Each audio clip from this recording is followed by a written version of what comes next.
Swag, nigga. Yeah, bitch. Way up there. Well, swinning.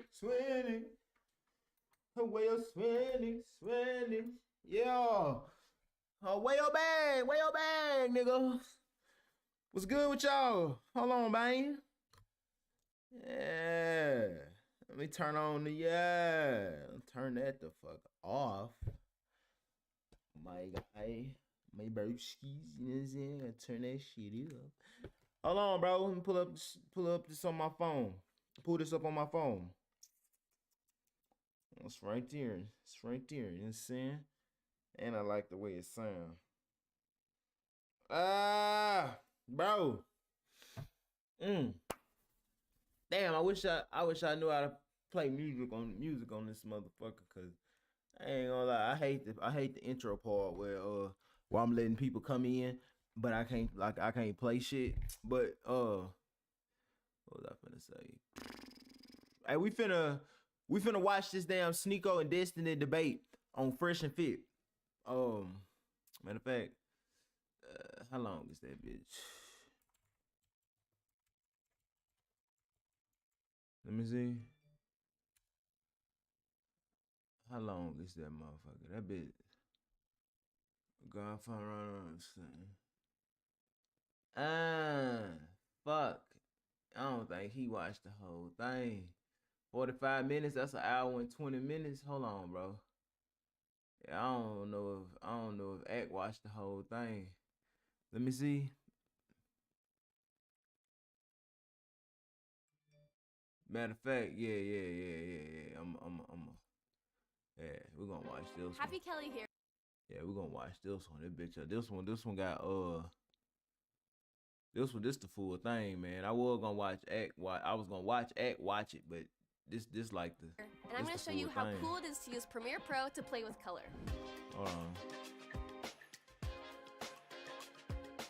It looked up data for what were the most reproductively advantageous ways. I bet. There we go. This bit what? Hour 20 minutes long? Yeah. Hold on. Fuck, man. I don't. Damn. Why is this shit in dark mode? Give me 1 second. I wanna do I don't want this shit in dark mode. Okay. Alright. I need to grab my mushroom light. Hold on. Can I do it like this? What that look like on my phone? Cause I want this shit. I don't want to watch this shit with the light on. I ain't gonna hold you. Pull that over here. So I can see. I bet. Okay, so yeah, we finna watch this fucking Sneko and Destiny. They supposed to be debating the Godfather of red pill shit. You know what I'm saying? Like the granddaddy, like the honcho, the big dog in this in the whole red pill. Hey man, hey my nigga, do you see the motherfucker? Look on, you see that? Hey, for every super chat and donation and all that shit, I put it on here, bitch. She gonna spell it out now. I put a surprise in this motherfucker for y'all. Watch this. Hold on, gang. Hold on, man. Stop playing with me. This vibrating and shit. Give me 1 second. Watch this. Let me click. Look. Look. Let me click on it. Hold on. Right here. We'll do this. Look at this shit, gang. Blanca donated $1.99 through Super Chat. $2. Almost. Yo, but look, let me go grab my mushroom light and I'll come back. That's crazy, ain't it? Fuck.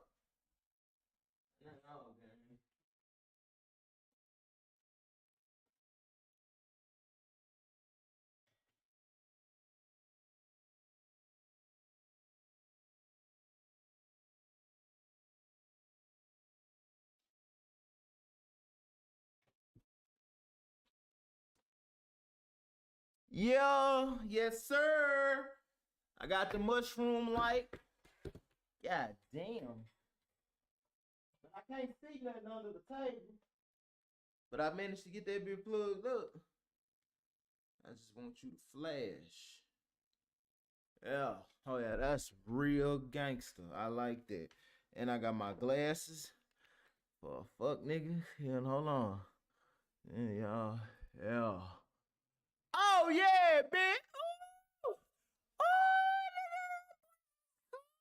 Hold on. Oh shit! What is that? What the fuck? That big pinch in the skin. What the hell was that? Oh my god! Oh my! What the fuck? That hurt. That hurt a lot. Move them bitches up. Jesus fucking Christ! All right, hold on. Hold on, y'all. Give me 1 second. Man, that shit hurt. Oh my fucking god. All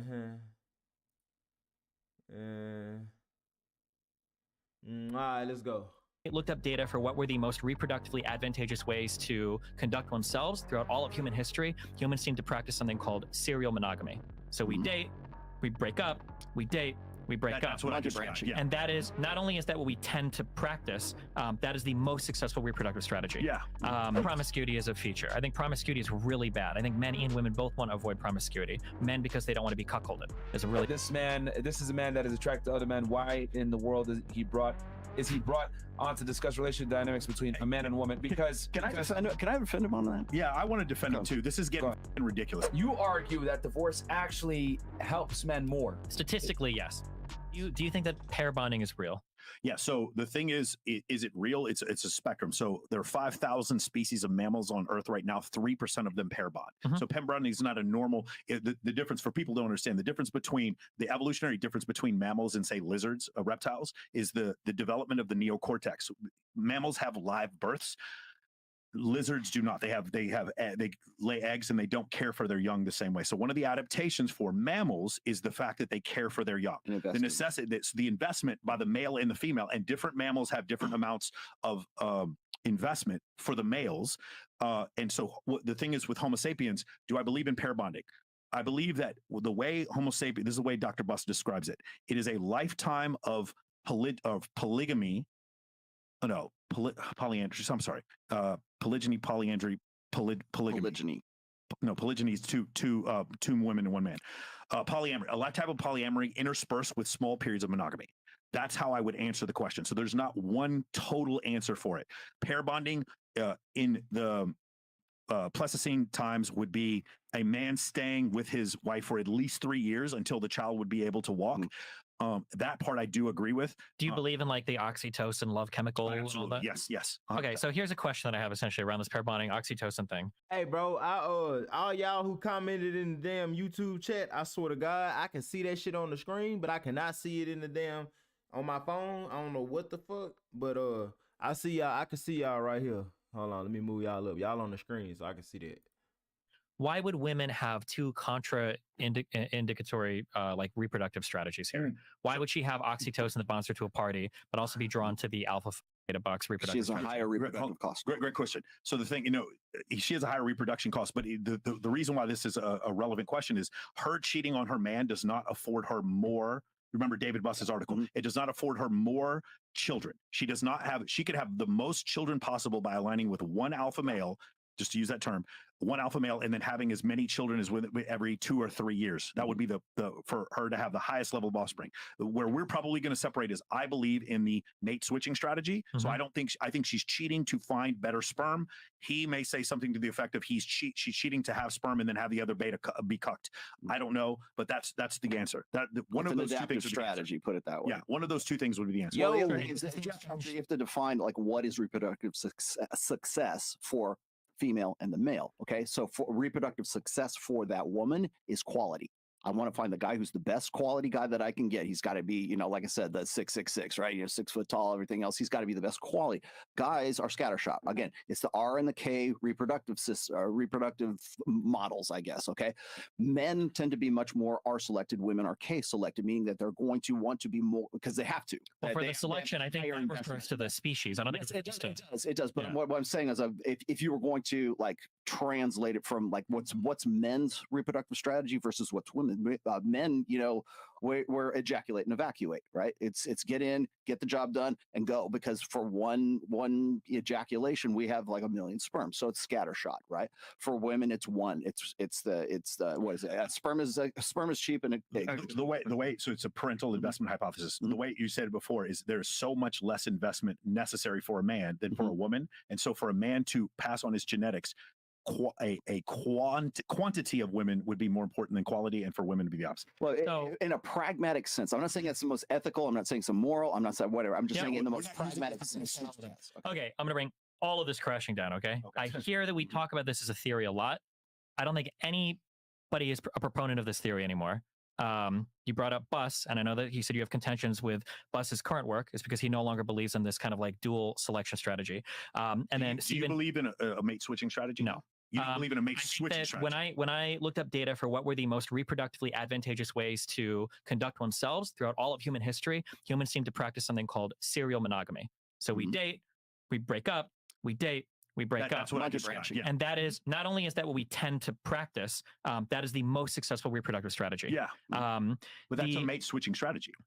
But it's not like you dump somebody immediately just to like upgrade, because that, I don't think there's any evidence for that. There's no data for that. The thing is, how do you make data for upgrade? Do you see what I'm saying? Like, sure. So here are some things that people measure. So one thing is EPP, I think it's called extra pair partners.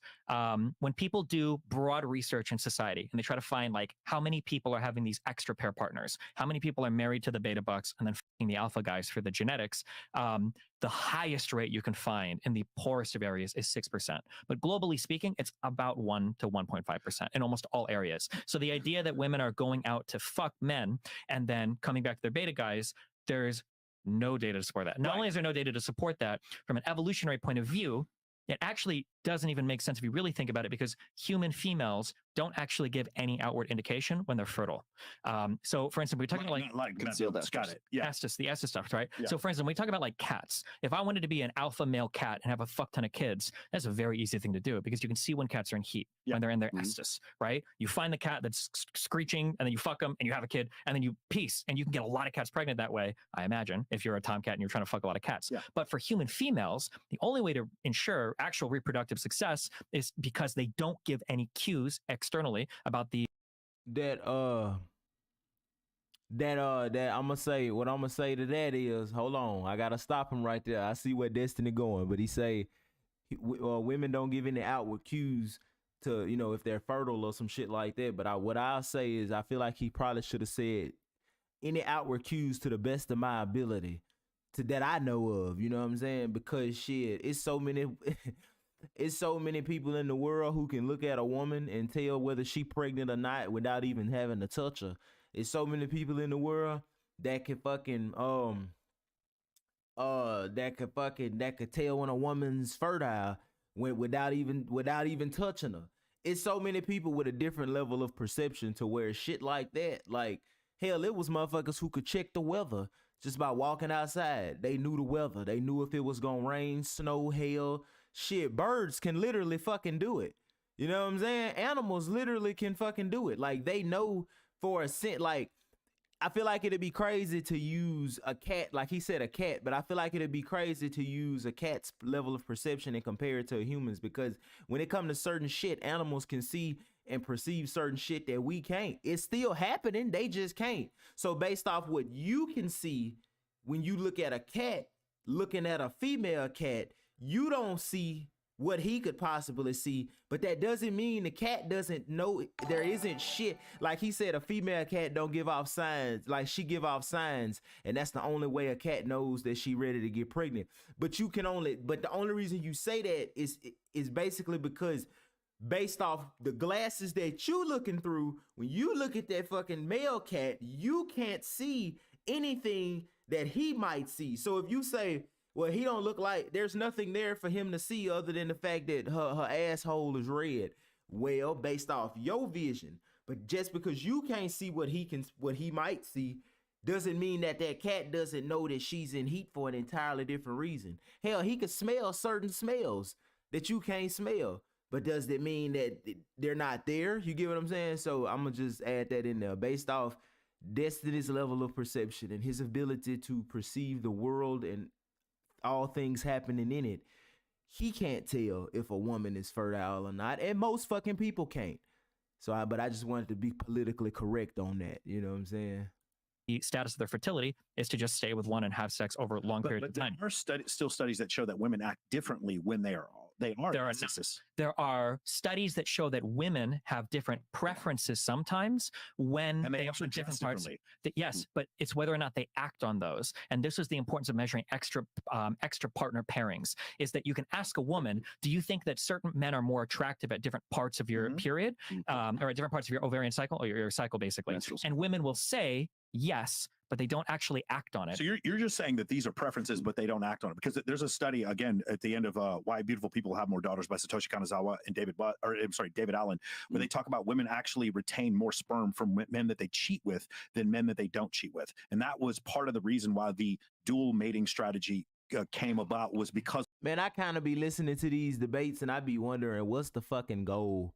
But see, you know, I'm built to the point to where I'm built in a way to where it's like I pay attention to anything. So, I'm here. Cause it's always life is so, you don't gotta wait long for a surprise in life. Life got you every day, everywhere you fucking look. It's gonna be some shit you didn't. You know what I'm saying? Like, oh, look at that. Like that's why I do this type of shit. The shit that I do when I'm on here and shit, or when I'm just making content or whatever.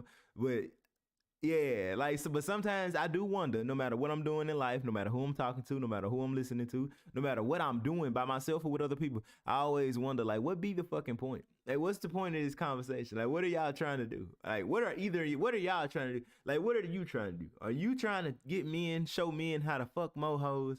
And like, what's Destiny trying to do? Like, Destiny, what you trying to do? Are you trying to just help people be more happy by telling them you ain't got to, like, what is it? Like, sometimes I be wondering what be the fucking point. Like, it just be sounding like niggas arguing over and over. I'm like, what y'all talking about? Like, get to it, bitch. But come on. I've been using her work since the very earliest days. Also a student of came about was because of those studies. And there's also some. I'm a big fan of Dr. Marty Hazelton. I've been using her work since the very earliest days. Also a student of Dr. David Buss. Okay, and so. She's got a book called Hormonal, and it's basically the ovulatory shift, because what we're talking about here is ovulatory shift. Okay, so when we talk about the dual mating strategy, ovulatory shift proposes that when a woman is in her proliferative stage, when she's in the ovulatory stage, she's looking for a guy with more masculine features. She's looking for the guy who's going to like slit throats, right?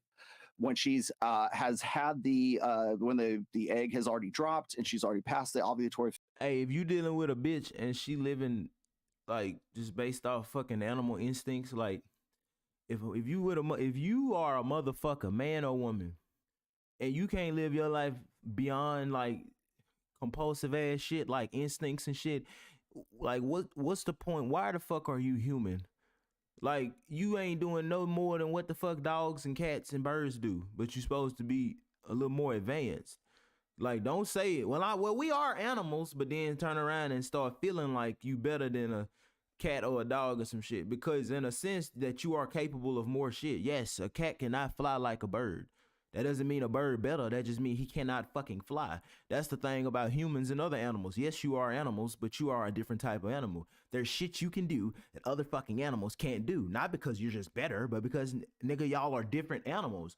But the fact of it is, the reason you're a human being, what makes you different is, no, you can't fly. No, you can't hold your breath as long as a whale. But what you can do is, nigga, you can be conscious. You can be conscious of the things that you do. You don't have to just, you know why other animals, the only thing they do is eat, sleep, shit, and fuck? Because that's it. They cannot go beyond the parameters that nature has fixed them in. Well, you have a body, a physical body, an animal body, just like all these other fucking creatures and living organisms. But you know the difference with you is, hold on. Okay, but you know the difference with you is, damn. The difference with you is that you have the ability, hold on, give me 1 second. You have the ability to be conscious. You don't just fuck, like, do you live like a fucking squirrel? No, you don't get up at the same time every morning, you know, but you can. You don't handle business every day efficiently. Squirrels, they got a routine, nigga. If you was able to have the routine of a squirrel consciously, because a squirrel ain't doing it because he know what he doing. He just on autopilot. He just operating off his instincts, which is his memory, whether that's his genetic memory, unconscious memory, atomic memory. Like, his whole life is run by memory. You get what I'm saying? But a human, see, you have the memory of reproduction inside of you. You have the memory of you know, the shit that made it through your genetics, your genetic memory from whatever was in your gene pool 100 generations ago. You have all that memory, the memory of the body, the memory of genetic memory, your elemental memory, your atomic memory. But see, the difference is, why are you able to fuck for fun and for reproduction? You know why? Because you can consciously go beyond that. You're not fixed in place. If you were fixed in place, if there was a thing called human nature, or just like you know what I'm saying, just how humans are, nigga, you wouldn't be able to do nothing other than eat, sleep, shit, and fuck. That's it. That's all you'd be able to do. You wouldn't be able to do nothing. You would not be able to eat for fun, fuck for fun. You would literally do what nature has permitted you to do, and that's it. You wouldn't be sitting here having these conversations about that shit. So the fact that you are able to operate outside of that little bit of memory, which is your genetic memory, the memory of your body and your ancestors and shit like that. I hate when people have these conversations about, you know, well, women naturally are more attracted to fucking stronger guys, or no, weaker guys, or no, it doesn't matter. Like, we're all arguing this shit based off of unconscious ass people. You get what I'm saying?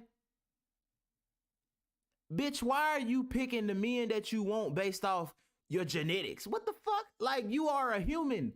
Fuck who you want to fuck. What are you, like, what the fuck are you talking about? Yes, human beings have genetic memory. Yes, women and female creatures, living creatures, have certain memory in them. They have the memory of certain shit. A woman might have the genetic memory that makes it easier for her to be attracted to a big strong hunk of nigga. But the thing is, because you're human, you can go against that.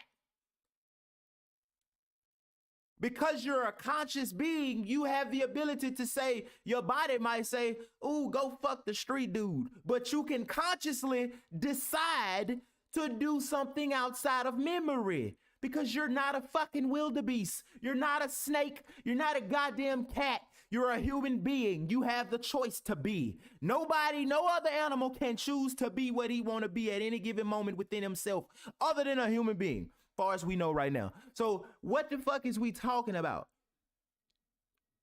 Men are just naturally more inclined to fuck a lot of bitches. That's what happens in the animal kingdom. Yes, that memory is within us. You see it, lions do it. Human males do it. But guess what? They don't do it because they can't do nothing else. These are unconscious motherfuckers you're talking about.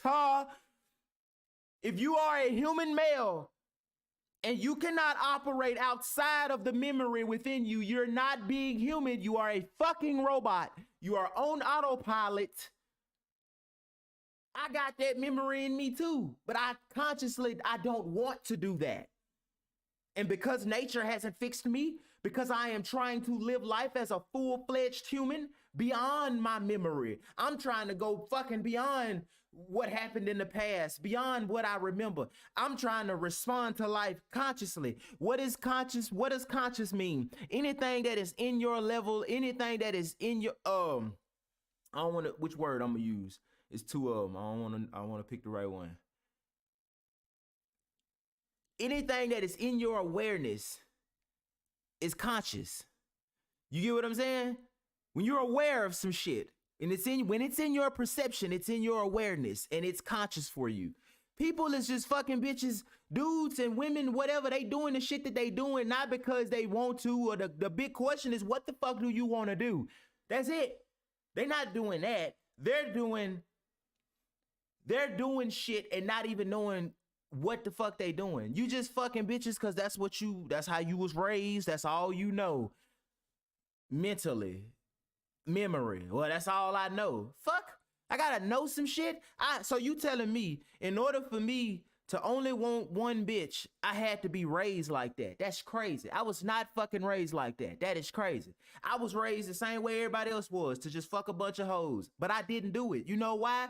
Because just because I got that memory in my body, just because I got all that memory in my conscious memory bank, just because that shit is in my genes, just because that shit is in me in some type of way, whether no matter what kind of memory it is, genetic, atomic, subconscious, conscious, elemental, inarticulate, articulate, all different types of memory. Just because that shit is in me, nigga, does that mean I can't do something else?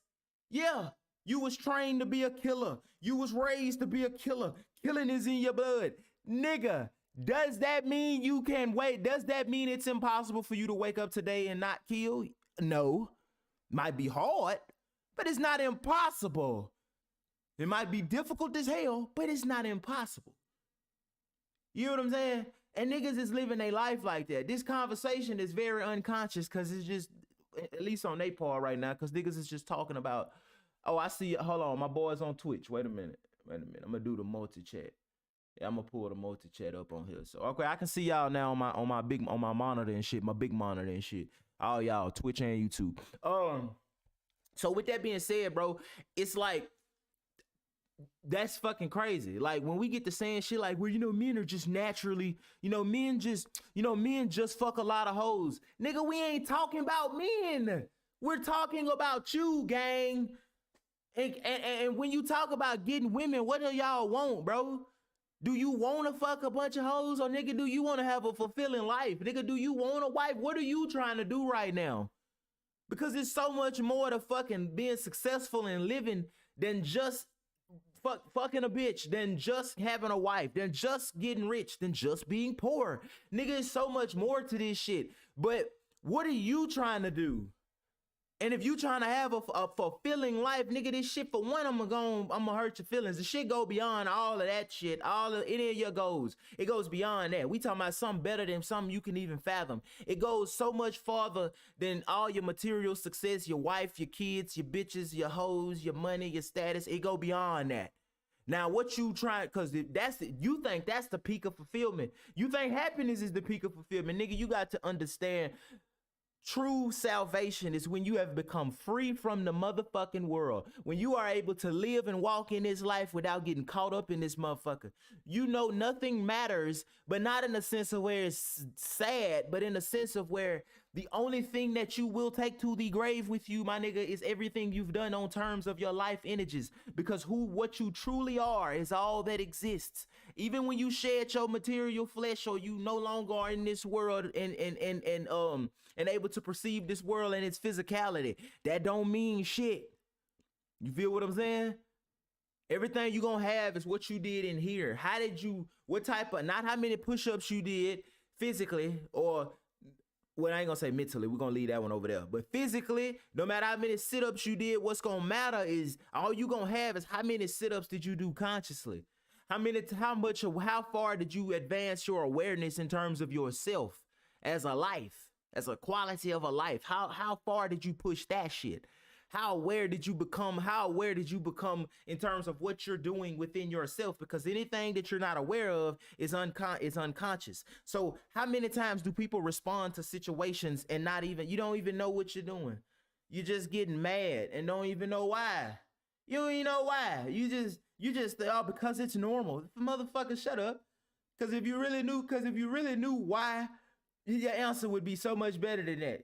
Because when the fuck did the whole world know the same thing at the same time? These motherfuckers everybody ain't never knew the same information at the same time. But if you go to anybody and ask them why they get mad and why they feel how they feel, half of them are just, if you push them real hard when they back get against the wall, the last answer they'll give you after 10, 15 other answers, the last answer they'll give you is because it's just normal. That's what humans do. Like, nigga, what is you talking about? That's just what humans do. No, nigga, you don't even know why you doing some shit. You can't even tell me why you get happy or why you get angry. Because you think it just happens. And if that's as far as you done got, come on, man, you can't be happy with that. Are you happy with that? You happy with that understanding? That teaches you nothing. Well, why do you keep wrecking your car? Man, you done broke 5 bones in the last 3 months. Why you keep wrecking your fucking vehicle? Because that's just what cars do. Nigga, come on, bro. You really want to keep driving like that? I know it hurt. Shit, I know your ass hurt. You can't make it through physical therapy. So do you want to keep living your life like that, nigga? Come on, man. I know it hurt. I know getting mad and shit and stressed the fuck out and worrying hurts. I know that shit hurt. I know that shit is painful. It's irritating as fuck. It's a lot of resistance, heavy pressure on you around your whole body. You can feel the pressure. A person who done been stressed the fuck out, worrying, angry as fuck, depressed. The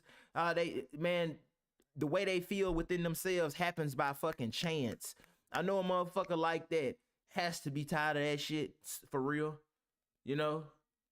So don't hurt yourself and be like, well, that's just how I am. Like, nigga, come on now. Just say that if there is another way to be, I just don't know how to do it. Just say that. Cause you don't know if there's another way. All you know is the way you've been going ain't fucking worked. Even if you done tried 10 things, none of them worked. But that just means that either one, it doesn't exist, and you're going to use the fact that you couldn't find it or figure it out as proof that it don't exist, which is crazy. You're using the fact that you couldn't do something as proof that it ain't doable. So because you couldn't invent a car, you thought it wasn't possible, and then another nigga came and invented the car. Like, stop being crazy. You're either going to use the fact that you couldn't figure it out as proof that it's not possible, or you're either going to use the fact that you couldn't figure it out as a sign to maybe, well, shit, I didn't figure it out, but I also don't know if it's possible or not. So we either gonna keep. So now your next decision is keep trying or give up. One or the fucking other. But see, I'm here to try to help you with that shit a little bit. You get what I'm saying, gang? I'm trying to help you with the figuring it out part. Listen, bro. Understanding how you live your life is gonna be how you want. And this shit ain't got, as a human, this shit has nothing to do with your genetics. I don't give a fuck what your genes say. All that shit, yes, if your family has had a line of alcoholics in that bitch, I promise to God, it'll be easier for you to become an alcoholic than me, because I don't have a lot of alcoholics in my family, but you might have that. And it might be easier for you to become one. But does that mean that because it might be a little harder for you to stay sober off alcohol, but easier for me, just because the difficulty level of which it is based off our circumstances fit materially, memory included in that materially quotes, just because there's a discrepancy in how hard either one of us might have to strive, does that mean it's impossible? No. Just because there's a lot of violence in our genes as human beings, there's a lot of fucking violence and pain in my genetics as a black person in America. Like, if I go down my family tree, it's a lot of pain and it's a lot of memory in this blood that's got a lot of hurt in it. Just like it's probably a lot of memory in all our shit that got a lot of violence in it. Cause humans we did some shit to each other in the past. Like I'm pretty sure if you go back 1,000 years, we was all killing each other. It's a lot of vicious shit in our blood. But the fact is, we are consciously able to operate outside of that. We do not want to create a utopia out of unconscious motherfuckers. Because when times get hard, they ain't gonna stay that way. They only good because shit done got the way it is. Like, everybody got money. You know, the laws is kind of alright. So everybody peaceful. The crime done went down. See, nigga, don't get that confused thinking, oh, people are better now. Oh, no, nigga, no, nigga. You know, hang that nigga now. I got the rope right here. Yeah, it's still out there. Oh, that fire is still in them motherfuckers. See, the only reason they all calm and the economy is nice and the murder rate down, you know, the only reason that's happening, not because you fixed them people. Them people is the same people. They just ticking time bombs. That's all. Let the wrong president get in office. Let the right motherfucker fire them on the wrong day. You know, let somebody drive a little crazy on their way to work. Oh shit. No, let somebody steal their life savings out their bank account and nobody help them get it back. Everybody, the world turn their back on them. Yeah. Watch what happened. Yeah, let the economy fall off and them same people go from having money to going broke. Like, you done made everybody in America rich. Now just make them all go broke again after getting them used to having money. Yeah, all them beautiful people you think you created, your little utopia, shit's gonna crumble. You know why? Because, nigga, you never actually created. Oh, I can pick this up, can't it? Yeah. Like, nigga, you never actually fucking created. You never actually cultivated better people, gang. You know what you did? You just helped make more. You just unconsciously made people better. See, when you do some shit unconsciously, it could change at a moment's notice. You know, you happy unconsciously. So that means the next thing that don't happen the way you want it to, like the next bad news you get, you're probably gonna be sad again. But see, if you're happy consciously, you know what I'm saying? If you're a nice person if you don't kill people consciously, that means even if it became legal to kill somebody, you wouldn't do it. But see, if the only reason you don't kill people is because of an unconscious decision, just because it's illegal, that means if it ever becomes legal, we gotta watch you. You know what I'm saying? And that's how we trying to create the world. That's how we trying to teach niggas how to live, how to get bitches, how to live, how to just be happy and be successful in life. Like, come on, man. That's what the fuck niggas got going on. And that shit is ridiculous. Hold on, gang. Let me pull. I feel like I don't know why my chat tripping on YouTube. I can't even see nothing. Damn. So, hold on. But yeah, man, like, nah, when it come to that shit, all that genetic shit, y'all gotta get that shit out y'all head. Like, you can live a whole nother fucking way, bro. Men and women, that's all we need. We don't need women to go back to being traditional. We need the bitches who want to be traditional. And we need the bitches who want 3 niggas to have 3 niggas. We need the men who want, everybody needs to learn how to live because they're out of their, from a place of their joy. Don't have 3 niggas so you could be happy either. Don't do that. Don't be a fucking traditional bitch so you could have a traditional nigga. Be the way you want to be because you're already joyful within yourself. But see, to do that, nigga, you got to know how to live out the gate. You got to know how to be joyful regardless of what happened in the fucking world. You know what I'm saying? But see, that's a skill right there, nigga. And we ain't cultivating that. Half these people on this motherfucking video ain't doing that. Ain't even trying to do that. Ain't doing nothing that's gonna even get you to that. So yeah. Phase, she gets into what's called the luteal phase. In the luteal phase, that's when she's looking for comfort. She gets into what Dr. Marty Hazelton has said is a sort of a nesting. What it translates to is when a woman does get pregnant, she goes through, I want to say it's the first trimester or like maybe the second trimester, she goes through what's called the nesting phase, where she like wants to like, put all the, get the baby crib and everything else. But like, if you think of this in a shortened version throughout a 28-day cycle, that nesting period is right around where the luteal phase is. And that's when she starts calling up her telephone friends, and she like guys with more female features, or she wants her girlfriends to come and hang out with her, and she's feeling bad because she fucked the guy on in the club when she was in her luteal phase or proliferative phase. And then she goes through the and this is theory, okay, but then she goes through the postmenstrual syndrome, where she gets really bitchy. The theory behind that is that the reason she gets bitchy is because she's pushing away all the beta males, or all the more feminized, the comfort guys, away, so that she can go back into that cycle once again, so that she hopefully can reproduce in the next path in the next cycle. Okay, so how does that relate to the dualistic mating strategy? The proliferative phase is what I would colloquially term as the alpha phase, and then you've got the beta phase, which is right after the egg drops, and whether she's pregnant or she's not. Now, people are going to say, well, what about hormonal birth control? We can talk about that later on. But as far as the dual mating strategy is concerned, that's the micro biological side of alpha fucks and beta bucks. So when we're talking about these things, now here's I know the criticisms of this, but I wanted to point out also that in Dr. Marty Hazelton's work, the idea where they go and they ask, say, well, are you attracted to these guys? Is it the guy with the the chiseled jawline and everything? And then the women are saying yes and no. But the thing is that women don't seek extra pairs if they're already in what is termed as a satisfying relationship. Yeah. So that's where you get these incels who like just throw caution to the wind and say, oh, I'm doomed. It's hypergamy, and it's like a straitjacket, and she's just going to want to fuck Chad when she's in her proliferative phase, and the Jews ain't worth the squeeze. Now, no matter what, she's going to cheat. No matter what she's going to cheat. This shit blows me, bro. We talking like these niggas is talking like humans just can't come beyond that. Well, you know what I'm saying? Like, hey man, when every guy turns 20, he has to fuck a bush.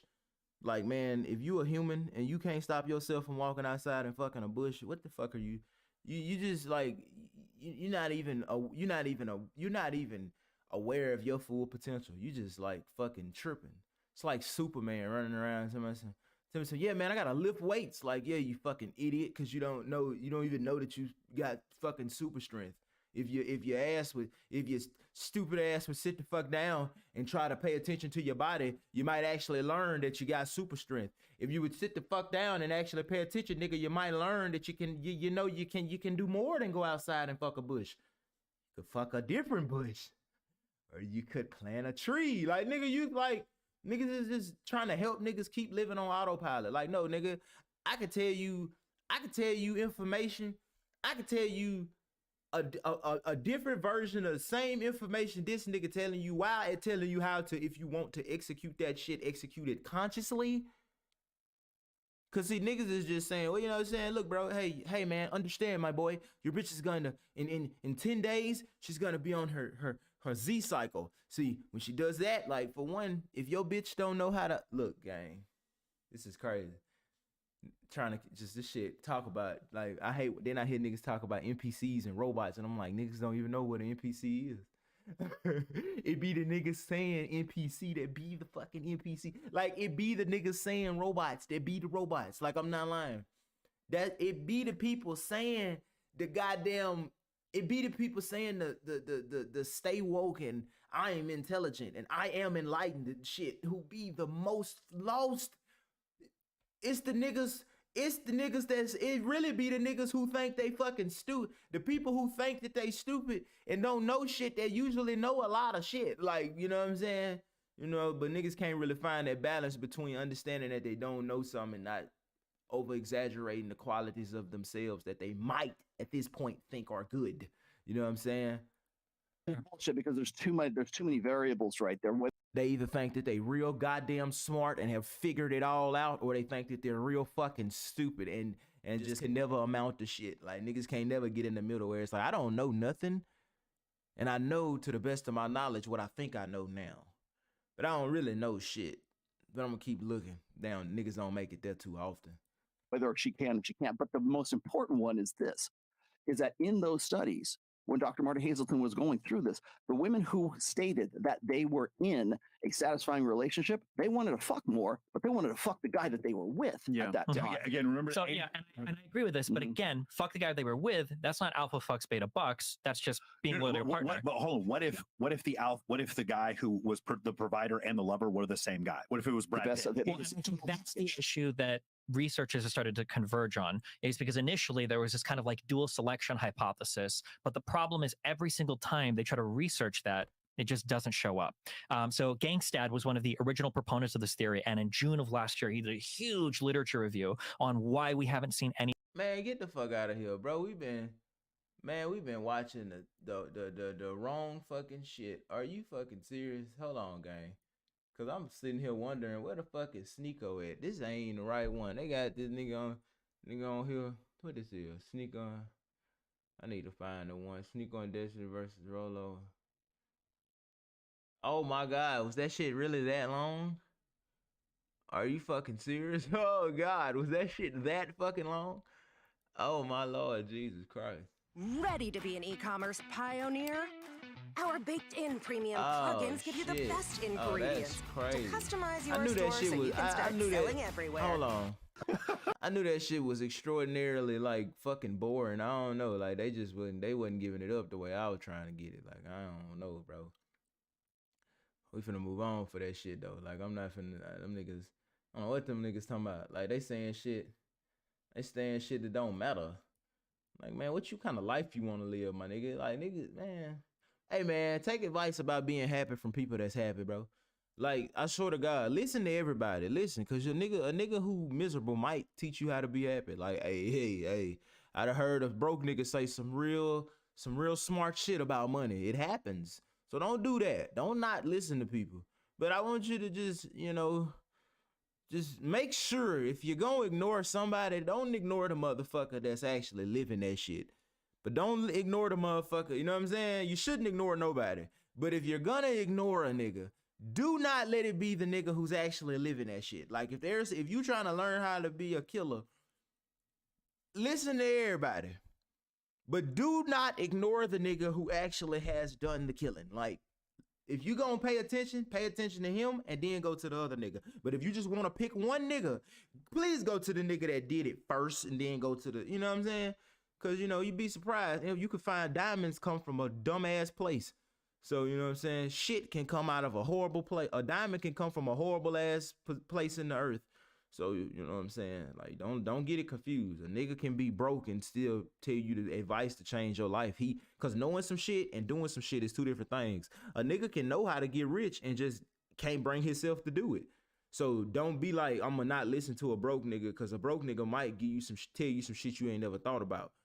You know what I'm saying? Just have that same a focus to everything in life. Listen to the broke nigga the same way you listen to the rich nigga. Listen to the rich nigga the same way you listen to the crackhead. Listen to the crackhead the same way you listen to, you know what I'm saying, the crazy nigga. Well, just pay attention to life. That's where all change happens. All technological advances, all changes that ever happened in the world, they happen because a nigga paid attention. You know what I'm saying? What that is? Hi, my boy Jet Blader just followed on Twitch. That's what's up, bro. Appreciate that.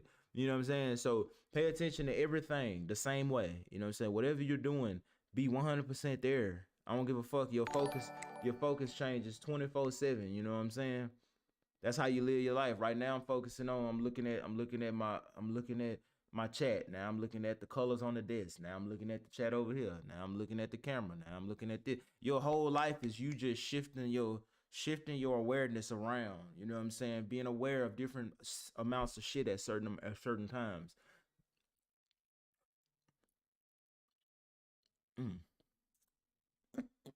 What the fuck? So yeah, bro, like don't fall into that shit. And we are live. What's up, guys? Welcome to the Fresh Air Podcast, man. A long anticipated debate between Rollo Tomasi, Michael Sartain, sneko, and Destiny. Let's get into it. Let's go. So here's a summary of what's going to go on, guys. As you guys know, they have some disagreements on some things. We're going to go ahead and moderate the debate. Me and Fresh will not be jumping in. We are simply going to be here to moderate. We're going to cover 4 main topics: the vasectomy tweet, dual mating strategy, divorce, and promiscuity. But to kick it off, we're going to go ahead and define certain terms: high value man, alpha male, hypergamy. Do you guys want to introduce yourself to the people real quick? Yeah, real quick. I think probably everybody knows who I am. Rollo Tomasi, I'm the author of the 5 books that are the Rational Male series books. I'm Michael Sartain. I'm a former U.S. military officer. I flew 5 years special ops, 2 years counterintelligence, and now I have a performance coaching program, and then I host a podcast with him where we discuss evolutionary psychology. Access Vegas. Cool. Destiny. I'm Steve Bunnell. I host politics, YouTube, philosophy YouTube, and video games on YouTube, youtube.com/Destiny. I've been doing this for about 13 years. All right. Sneko, canceled streamer on Rumble, and certified douche nozzle. There you go. That is correct. Fantastic. So, guys, all the chats are going to be shown on screen. However, we're only going to read the ones that are 100 and up, just so that we can make sure that we get through this debate. So, first, we're going to start with defining what a high value man is, alpha male, and hypergamy. And then we're going to come to basically an agreed upon definition for the table. So that way nothing is lost in translation during the course of the conversation. That's good. We already got 20,000 y'all in here. So do me a favor, like the video, subscribe to the channel if you haven't. Do it. Bro, my bro say, I got a Discord chat. Yeah, I had one, but it was like set up all fucking stupid and shit. So I'm gonna end up making another one. I'm in that other one fucking dead. Like it's dead. But I'm gonna make another one though and shit. We're gonna set that one up better. You know what I'm saying? I'm gonna learn how to do it myself, and I'm gonna set that bitch up myself. You know, like it might take a minute, but I'm gonna have it. That bitch gonna be up by the summer. You know what I'm saying? Well, we in the summer, but you get what I'm saying. So yeah, no, I ain't got one right now though. Not one that you can actually be involved in, my boy. But I'm gonna have it though. I'm already, and then subscribe to everyone's channel here. Sneko on Rumble, Destiny on YouTube, Access Vegas, Rollo on YouTube, Rollo. And Michael Sartain on YouTube as well. Their links are below. And then, Pretty much so we'll go ahead and who wants to kick it off with defining high value man? Before we define things, I wrote like 6 things down so we can all agree on things. So we have like a common base going forward. Okay. Okay. So I wrote 6 rules that I hope we can all kind of adhere to for this conversation. Yes. So for the first one, all of us here are trying to approach some notion of what is true in terms of what we're analyzing. We're not here to make fun of each other, scream at each other, be emotional, whatever, but we're trying to figure out what the most true shit is, essentially, right?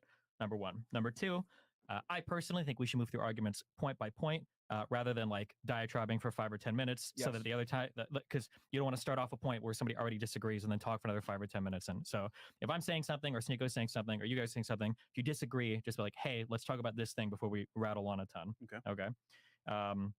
Number 3, because I hear this accusation a lot. If anybody feels like there's a debate tactic in the room call it out. And we've got the moderators here. If somebody feels like they're straw manning or appealing to emotion or false authority or whatever, so like, hey, hold on, I don't like that. Point it out. Nobody should be leaving here and then in 2 weeks being like, there was a lot of debate tactics going on. Call it out if you see it, and we'll address it right here. Yep. Okay.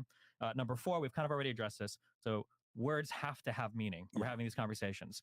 So even if we want to say that a feeling about a particular word is subjective or whatever, we all have to agree on that. Otherwise, we're going to be lost in the sauce if we're all like arguing, what does it mean to be alpha or beta? And we all have like... I'm posting the stream on YouTube, on Instagram. If y'all wondering what I'm doing, I can still hear these niggas though. 4 different definitions working. Okay. And then 2 more. 5 is trying to keep this as scientific as possible. So if somebody says like, well, there was a study in England with 33 million participants, and another guy's like, well, on Instagram, I saw 2 stories. Okay, let's try to keep it like as, I know you do a lot of scientific stuff. I know you've done a lot of reading. Sneko is very scientific here with his Quran. So let's try to keep it as based as possible. Don't hit it like that. Oh, I'm sorry. I was petting it. My bad. Okay, and then final point. If some side feels like they're not being understood, or if they feel like their points are being misconstrued, ask the other side to just like state like, hey, what do you think I just said? Or hey, what do you think I think about this particular thing? And then the other side will try to restate the argument so that we're all on the same page. Okay. So roughly speaking, just to keep it. Yeah. Okay. No, we all cool? Okay. Definitely. And we'll stay away from that homonyms and keep it as cordial as possible. Cool. So yeah, we'll start with. And now we lost half of the viewers. That's what I'm saying. All right, so we'll start with defining what a high value man is, and then also real quick, when we're making arguments, or whatever, I'll be timing you guys at least on the vasectomy part. We're going to cover that first. But let's define what a high value man is. Mention how this started from last show or no? No, they know. Okay, cool. They don't. Trust me. There's 20,000 people. They know. Okay. Yeah. All right. So let's define high value man. Who wants to take the first crack at it so everyone at the table can agree what it is? I'll go if you guys want me to go. So, of course, everybody wants to like nail me on what's a high value man. Okay. So I could have said this on our last engagement here, is that a high value man is the man that other men want to be and other women want to fuck. That's straight out of I think it was my 3rd book or my 2nd book. Okay. That's too broad a definition, I think.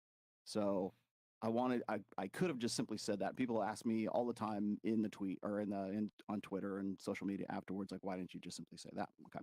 Well, problem with that is because once you get past that, it's a little bit too broad of a definition. So I did a little bit of homework on the way over here on the plane. And we generally go to, the female delusion calculator on our show. And you guys have used the female delusion calculator as well. So what is a high value man? Well, we've asked that question quite a bit from pretty much every girl that we've had on our show. Now, should it be defined by women? Maybe, maybe not, but there's a criteria there that is our... Nigga, what is it? What's a high value man? See, I know you, boy, I know niggas like you, boy. Why he playing with me? Why he playing with us, gang? What's a hot, say it, nigga. Talk. You stuttering. That forms the basis, I would say, like just the core principle of what is a high value man. So when we go through that, we go and we say, okay, well, how tall is that guy? How much money does that guy make? What is his? Is he obese? Is he like? And there's very specific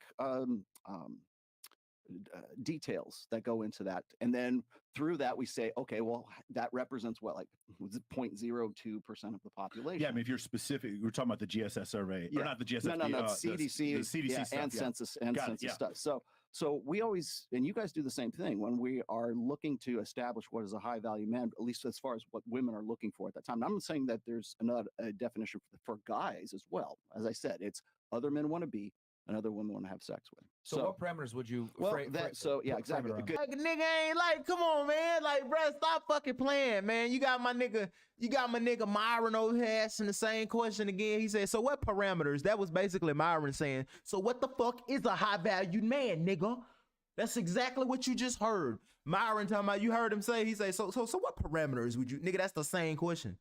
You just said, what is a high value man? Meaning, what is the goddamn box, nigga? He's in a box. Who's the nigga that fits in this box? And he just rambled for 3 minutes. Then Myron just said again, okay, so what parameters would you say? Basically, he said the same thing over again because you're fucking rambling. You're taking too long, my guy.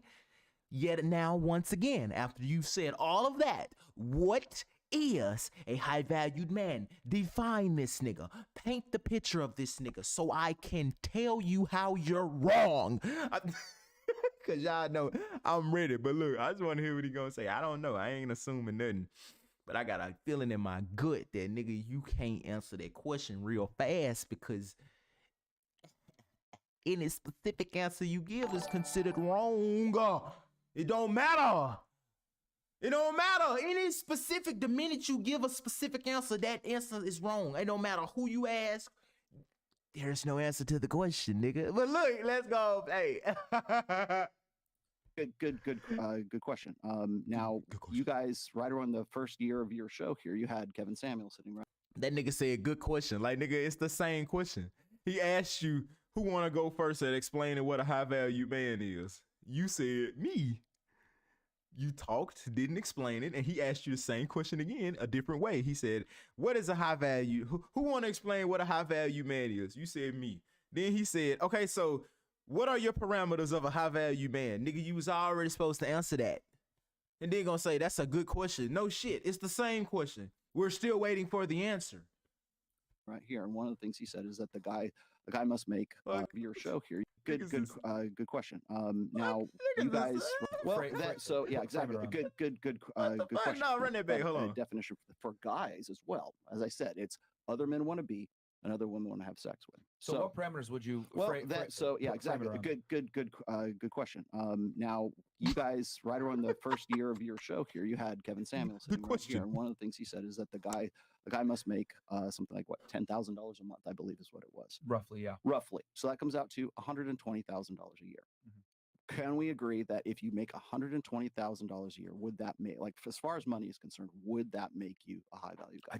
I think it depends on where you are. Like if you're in Manhattan, I think that would be. Hey, they already proving my point, bro.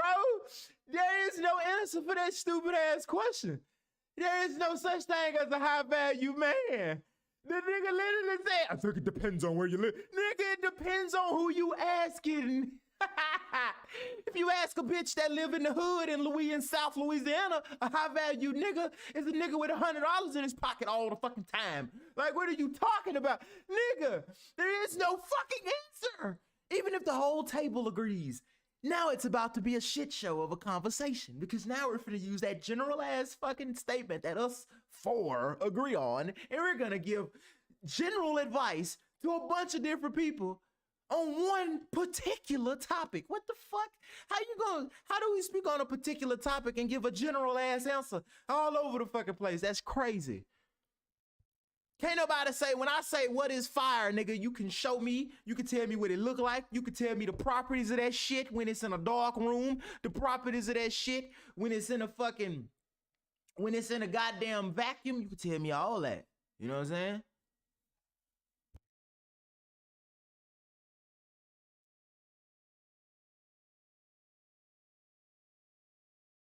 So yeah, bro, like, nah, that shit don't make sense. Like, nah, that shit don't even, that don't even make sense. There ain't no answer, ain't no such thing as a high valued man. That depend on who the fuck you asking, man. What the fuck, bitch? What kind of nigga do you want, huh? Girl?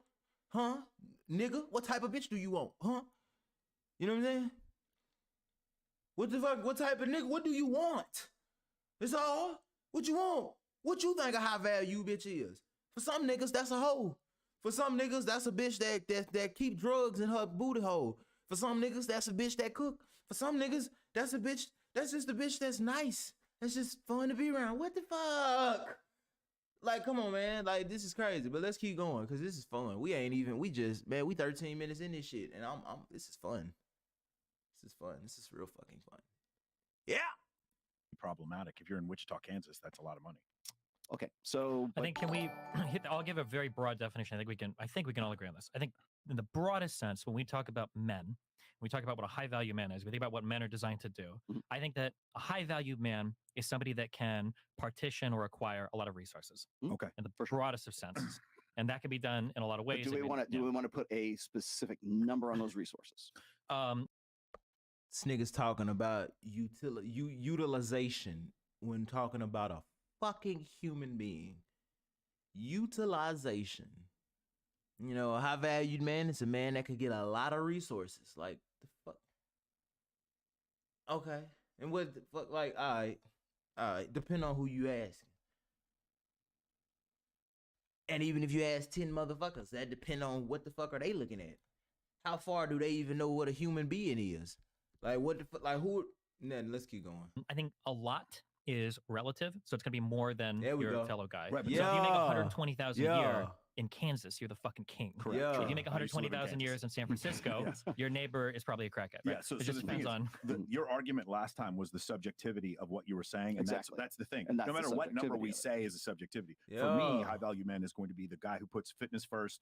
He's going to have a job that's Yeah. scalable, where he's doing something that he loves, and he's Alright going to have his then. options on what woman that he can date. Now, if you were to look at that and say, like, for Run that instance, I back. like What any you guy say, who puts nigga? fitness first. He's going to have a job that's scalable, where he's doing something that he loves, and he's going to have his options on what woman that he can date. Now, if you were to look at that and say, like, for instance, I like Grego Gallagher. I'm a big fan of How to Beast. Brandon Carter's a buddy of mine. Wes Watson, Goggins, what's his name? Jocko Willick. Those guys I consider to be high value men. The thing is, though, if Grego Gallagher is dating a woman with breast implants and fucking plastic surgery, another person who has different religious beliefs is going to be like, no, that's haram. That's bad. So that's the thing. It's the subjectivity of it. Sure. I think important to keep in mind is when we say value, we're implying some sort of exchange between multiple people. So Right. like a moral man or a virtuous man Yeah. might be way different than a high value man. We can all probably think of people But- that but hold on, are very virtuous or moral. Wouldn't someone right? Yeah. virtuous who goes by the Quran then have a different definition? Like, for instance, you guys had an argument before about family creation. If somebody, several of those guys I just mentioned, they are not interested in family creation. They're interested in being the most attractive versions of themselves they can be. So you would have one person say, this is not a high value man. They would call that person a joke. And another guy would be like, yo, man, I have been used by women my whole life. I've been broke my whole fucking life. And I see this guy and he's fucking killing it. That's a high value man. The subjectivity of it is like something like when you. I don't think it's as subjective as you're making it. I don't think religious people would really disagree about that. I just don't think that, and this is where red pill kind of hits the wall because it doesn't go past just how much money you make. So, yeah, or like I think something that's really important. So, that's just one aspect yeah, of what a high the value subjectivity man part is. comes in, I think, when it comes to, if we use my broad definition of resource acquisition, the subjective part is what do you need to acquire resources? So for instance, we say fitness, right? Fitness could be a proxy for acquiring resources. If you're hunting in the wilderness, a more fit guy can climb a tree, kill a bear, whatever. But in some societies, fitness isn't a proxy for how much money you make, right? I imagine that on average, there's probably a lot of really wealthy people that are not, I don't know how much Bill Gates can bench press, right? But for resource acquisition, he's very, very, very valuable. So, and then also I think we have to keep in mind when I say high value, and I know Rollo likes to do this a lot, and so I'm going to try to play in this realm. I'm not trying to morally load any of these words. A high value man. So this question got asked, right? You mean just supply and demand? Yeah. So Epstein was a high value man. Yeah, okay, I but got you. obviously morally a horrible bankrupt, of character, course, right? okay. And there's going to be a lot of high value people that have a lot of value in society in terms of how much resource they can demand, right? Or Genghis Khan or whatever, who are morally deplorable people. And there's going to be a lot of very morally righteous people, virtuous people. Yeah, I wonder, are we talking about like value in a fucking, like, where is the value being applied? Cause shit, if we talking about men and women having relationships, then shouldn't we be talking about a man? Like, shouldn't we be describing what are we gonna consider as individuals at this table? What are we gonna consider a high value man in a relationship? Like, what are you gonna consider a high value woman in a relationship? Like, you know what I'm saying? Like, now in the streets, a high value nigga is the nigga with the dope, nigga with the guns, nigga with the money, nigga with the power. But in a relationship, of the highest valued motherfucker in the highest valued, let's talk about the high valued man in a relationship and a high valued man in a relationship and a high valued woman in a relationship. Well, in a fucking relationship, guns and dope don't mean shit unless that's the type of relationship you're trying to have.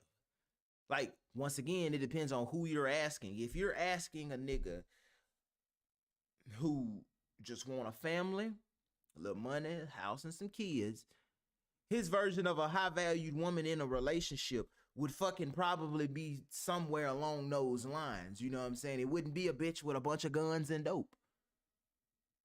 Hell, if you ask me what a high-valued man is in a relationship, it's a hell, in a fucking relationship. A high-valued person is a motherfucker who can take the human being to the highest of his fucking potential. The motherfucker if you talking about driving a car, who's the highest valued driver? the safest motherfucker on the road, depending on what you're trying to do. If you talking about staying alive, it's gonna be the safest motherfucker on the road. If you talking about getting where you're going, it's gonna be the fastest nigga. If you talking about wrecking that bitch, it's gonna be the drunkest or the worst driving nigga. You get what I'm saying? So once again, the shit depends on who you're asking and what this individual is trying to do as an individual. So there is no answer to what a high-valued man is. For one, this conversation's only happening between the two of us, between the four of us, right there. So they have to come up with that. Like, what are we talking about? Are we just talking about a high-value man in a relationship? And if we are, what do we think value is in a partnership, in a relationship? What do you think that is? Are we all gonna agree that's cooking? Because guess what? The problem happens is even if whatever we fucking agree on becomes useless, because once we all four of them agree on what they're talking about, like what we're talking about, men in relationships. Okay, a high-valued man in a relationship who's looking for this. The minute you fucking do that, you now exclude your conversation to all the fucking anybody else that's watching, because they might not be that type of motherfucker. You get what I'm saying? You better help the service you're trying to provide when you understand that it's completely subjective around the board. So rather than trying to identify what a high-valued man is, we need to identify, like, it would be so much better to agree on what we define as, like, what are we defining, like, what are we talking about? Just fuck the value part. What are we talking about? We're talking about men in relationships and how to, you know what I'm saying? Focus on the question at hand. What are we trying to achieve? What are we trying to get people to learn from watching this? That's the best you can do. Because anything other than that, shit, it's gonna fall on deaf ears, because it's gonna be real subjective information. It's still gonna be a division at the end once it's all said and done. And the only way that stops is when equal ground is met. And when equal ground is met, the divide disappears. So whatever term you come up with in the beginning, if y'all make equal ground at the end, that shit obviously had to go out the fucking window. So, nah, man.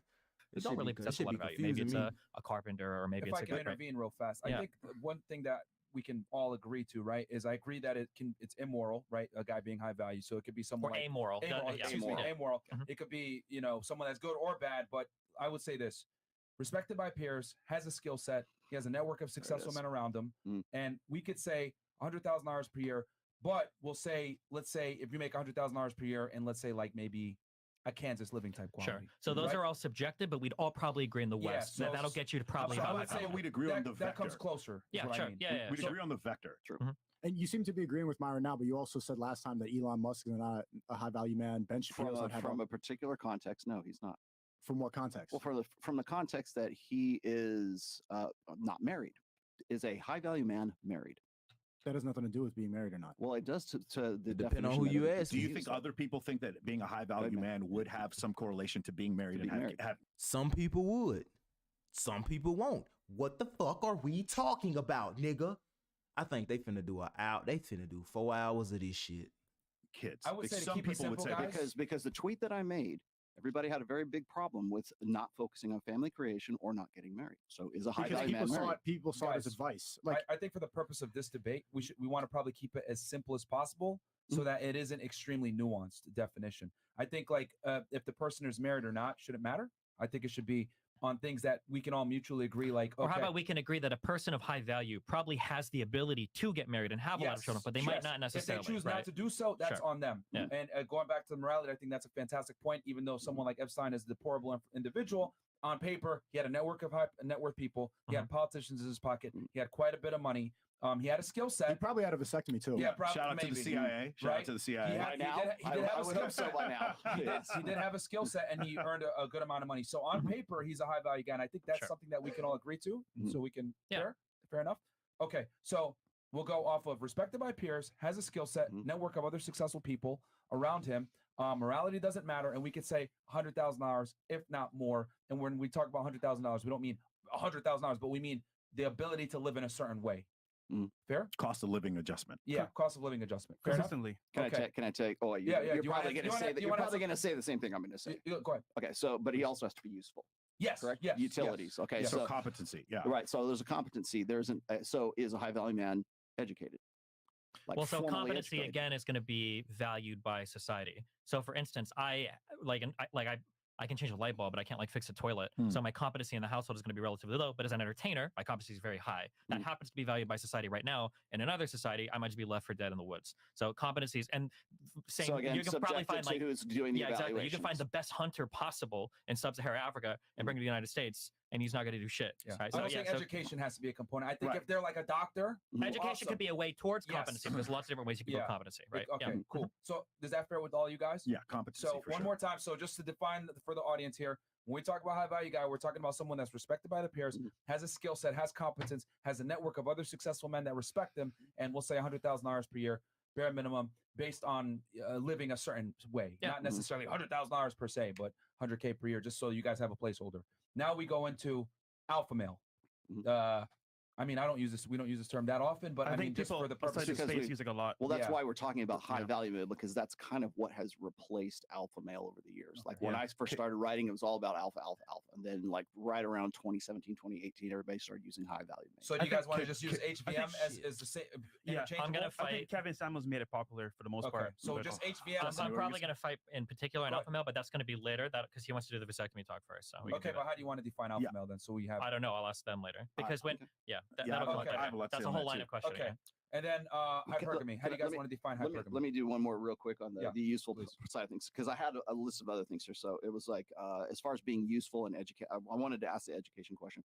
The other thing is, you got to be productive. Obviously, you got to be at least a productive member of society. Would that also be included in the conventional? It is, but all of these things are man? proxies for value. So again, I'm very productive, but it's just because people like entertainment. In another society, I would have no production. And that's where the respect comes in. Yeah. Because your productivity will align to some. And then the other aspect of this is recognition. So people, when they see you, they understand that you are high value in some way. Like they go, almost every human is wired for resources. Exactly, but we're also plugging that person into a hierarchy. Well, I think it depends on which hierarchy. Like he said before, exactly. if he goes to a mechanic shop. That's the subjective thing that we're trying. An extreme example would be like Stephen Hawking, right? Who had motor neuron disorder, was relegated to a wheelchair, but was one of the smartest men who ever lived.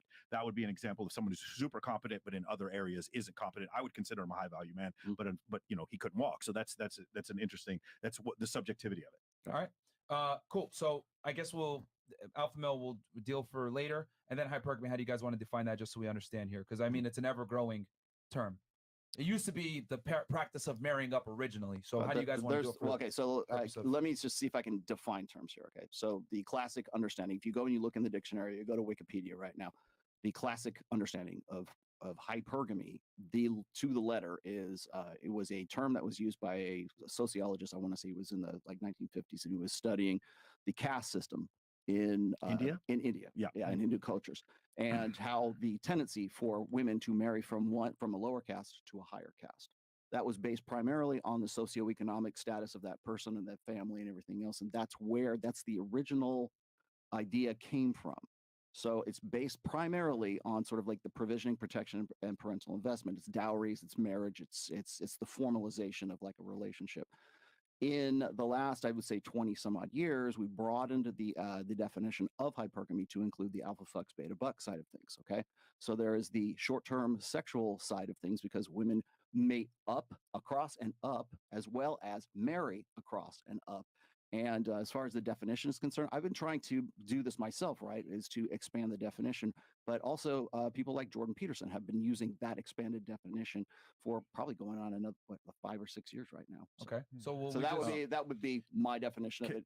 Can I? Okay. So to boil it down, will we say the practice of marrying and/or dating up when it comes to socioeconomic steps? The attempt. Yeah, So this is so I'm going to come from an evolutionary standpoint. There is some algorithm that men, Homo sapien males, have to where they can see a woman and be like, that woman's attractive immediately. It's not something that's taught to them. They know immediately that woman is attractive. She passes the boner test. She passes exactly very quickly. There must be some correlating algorithm in a female psychology to determine the men she finds attractive or would consider having sex with, and the men she doesn't.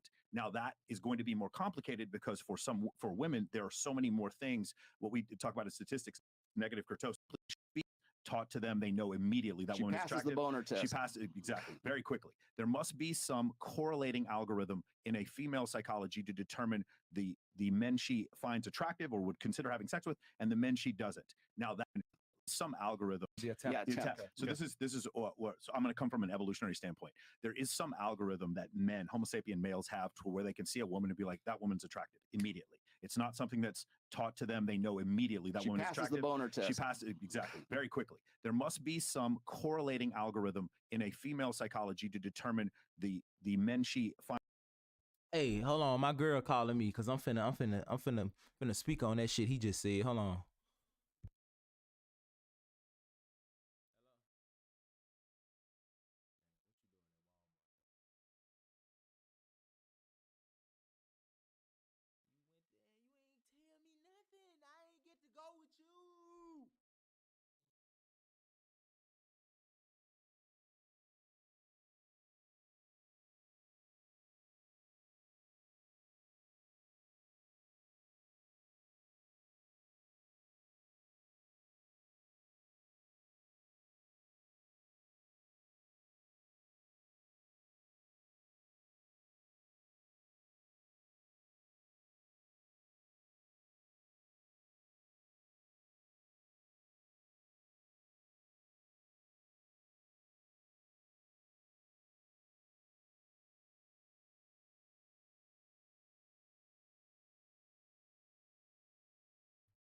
Say you ain't get no sides?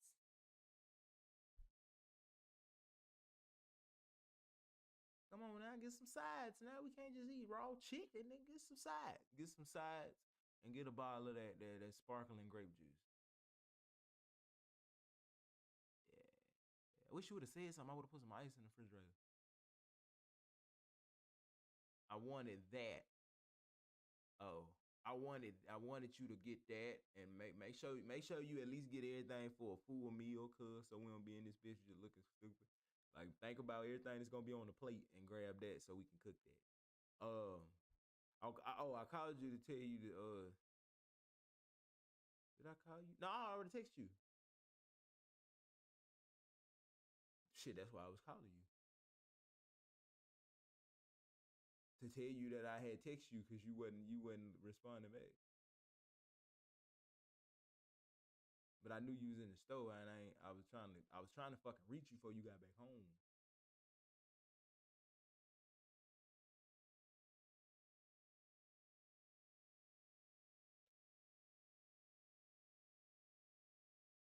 No, nigga, I was calling you to tell you that I fucking text you. Dude, I'm finna get off here. No, I'm finna get off here. I'm streaming right now, Joe. I'm trying to get off the phone. I'm trying to make the phone call quick, but you acting like a rock. All right. I love you too. I already text you, fam.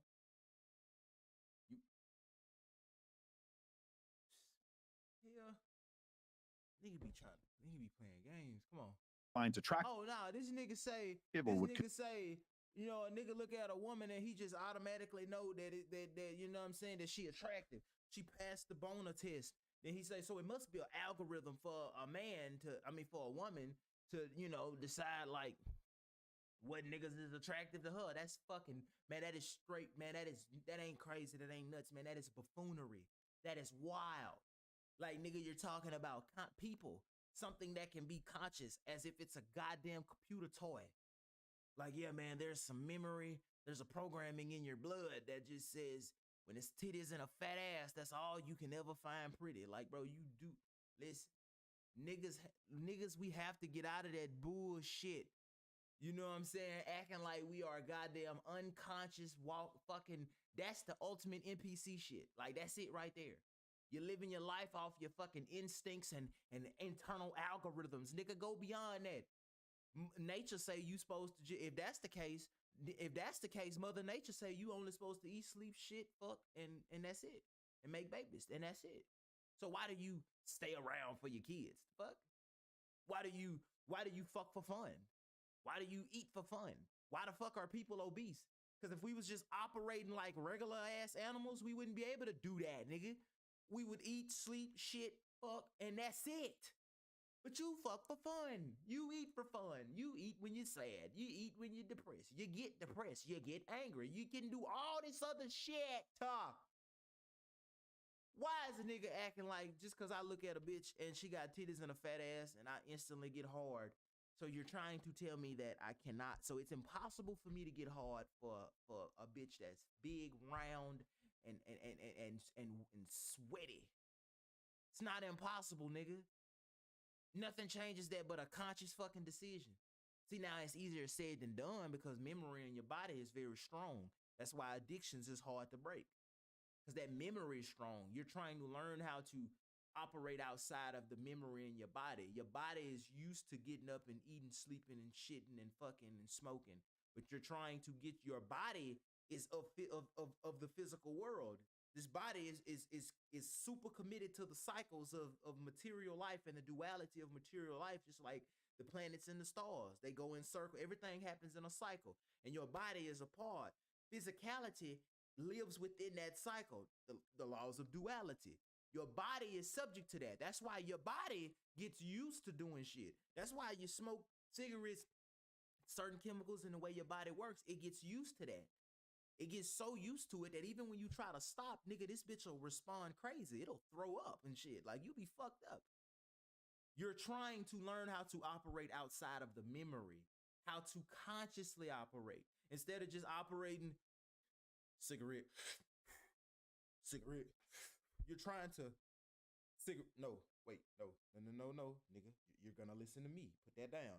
You're trying to learn how to be conscious. That's the whole fucking that's exactly what you're trying to do. You're welcome. Now I just told you that what the whole reason why you're doing everything that you're doing. You're trying to learn how to be conscious. Now you just go. Now if you just jump straight in fucking to it. Now if you just jump straight into it. Hold on. Hold on. Y'all, hold on 1 second.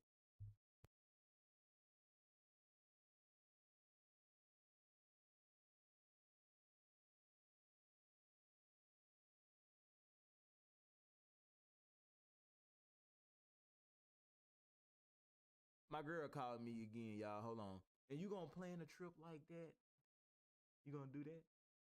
So what you gonna do? Told you, see, you be trying to leave me out and you fuck up. Now what you gonna do? Now you done scanned all that shit too. You didn't even think about needing a debit card until you finished scanning everything. That's crazy. That's madness. It's madness that you didn't think about that 3 hours ago before you left. Like, that's crazy. Man, see, I be telling you. What you huh? That's how you call me for? Oh. She hung up on me. Motherfucker just randomly do shit. And see, don't be thinking. Don't be slowing down. Be unconscious and shit. You just randomly went to Walmart to get food to cook. And now you didn't think about needing a debit card until you got till you scanned everything. That's craziness. You know what I'm saying? You're trying to learn how to operate off of shit, like outside of shit like that. So when I hear niggas like this talking about men have algorithms in them, yeah, bruh. You genetically have memory in you that makes you attracted to titties and fat asses. You might have memory in you that makes niggas attracted to alcohol too. A lot of niggas become alcoholics easy as fuck because his granddaddy was one. You know what I'm saying? You might have all this memory in you that's pushing you in a certain direction. But nigga, you know for a fact, because you're a human being, you can do things that memory doesn't say you should do. You can lie, you can do shit outside of that, fam. Yeah, you could, just because your family has a history of being alcoholics, you could be an alcoholic, and you could also not do that. Just because your genetics say, hey man, you're supposed to like fat asses and titties. Yeah, you could fuck a little ass. You know, you can do that. You could go hump a tree. Your body says, no, I want to fuck a bitch. No, but you say, I want to fuck a tree. What the fuck is we talking about? Like, that's the fun thing about being human. You can be consciously. You don't have to be a goddamn robot. You don't have to live your life by algorithms and fucking memory and instincts. Nigga, you can do shit. You can have kids and stay there for them. You do know animals in the wild don't do that, right? If you was just operating off instincts, you would not be a fucking father to your kids. You would fuck bitches and run away. But you're operating outside of instincts. Look at you. Go, human nigga. You're literally doing the thing I'm telling you to do on a regular basis. Now expand that shit. Be conscious more. Be more conscious. Be aware of the things you're doing in yourself. Be aware of how you respond when people disrespect you. Improve all of that shit. Don't just stop and be like, well, you know, I'm a man. The fuck? I'm just, you know how women are. You know who you sound like? You sound like them bitches. They be like, well, I'm a Pisces. The fuck? Oh, you fuck a lot of bitches just because you're a nigga, huh? Because you can't do nothing outside of that, huh? Stupid. Oh, you just a hoe because you a Pisces, huh? That's some bullshit. If you would not believe a bitch when she say, I cheated on you because I'm an Aries, you should not believe yourself when you say, well, I'm a hoe and fuck a bunch of bitches because I'm a man. Stop being stupid, gang. Oh my God. Man, I fucked up, man. My bad. I was just talking. Oh my God. I wonder how long was that bitch like that. Fuck. Look, okay. What I was saying was, unlike this nigga, bro, stop living your life by algorithms, gang. You have the ability to live beyond fucking algorithms and shit. You are a human. It's an algorithm in your body that say you supposed to, you know, fuck a bunch of bitches and reproduce. Yeah, but you don't do that, do you? You fuck bitches and take care of your kids. Yeah, no other animal really does that. Not many animals stay around and take care of their kids, you know, because that's what the algorithms say. But you're a fucking human, right? Your algorithm say you supposed to just have babies. No, but you niggas like to, even if you have 12 babies by 12 bitches, you still want to take care of all of them, huh? You're not following your algorithm. Fuck.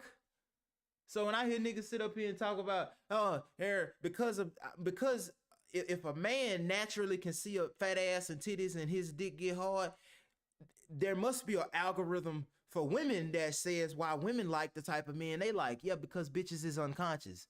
Because niggas are unconscious. Yeah, they only like the niggas they like because of where they grew up. They're not operating outside of that. Yeah, there's an algorithm there, but they don't fucking seem to know that they could operate outside of that. He like bitches with fat asses and titties because that's what the fuck, that's just, that's either what's in his genetic memory or his conscious memory because that's what he grew up around and shit. In some capacity, it's the inclination to do that is the memory is already fucking there. The memory is already there. Now, are you gonna just live your life based off fucking memory, based off what the shit that you know and shit like that, or are you gonna live your life based off of what the fuck is happening right here, right now? If you a nigga and you wouldn't believe a bitch when she say, why you cheat on me? Well, you say, why you cheat on me? And she say, because I'm a Pisces. You call her stupid because she's trying to blame her unconscious action on some other shit rather than just saying, oh, I was just an NPC and I fucked him and I don't even know why I did it. Yeah, just say that. Just say you was being a robot. You just fell victim to your fucking emotions and feelings and you just unconsciously did some shit. You was on autopilot like a lot of people is. If you wouldn't believe that bitch, why would you believe yourself when you say, well, I fuck a bunch of bitches because I'm just a man. I'm just a nigga. Like, what the fuck? That don't even make sense, fam. You're unconsciously doing shit. How about you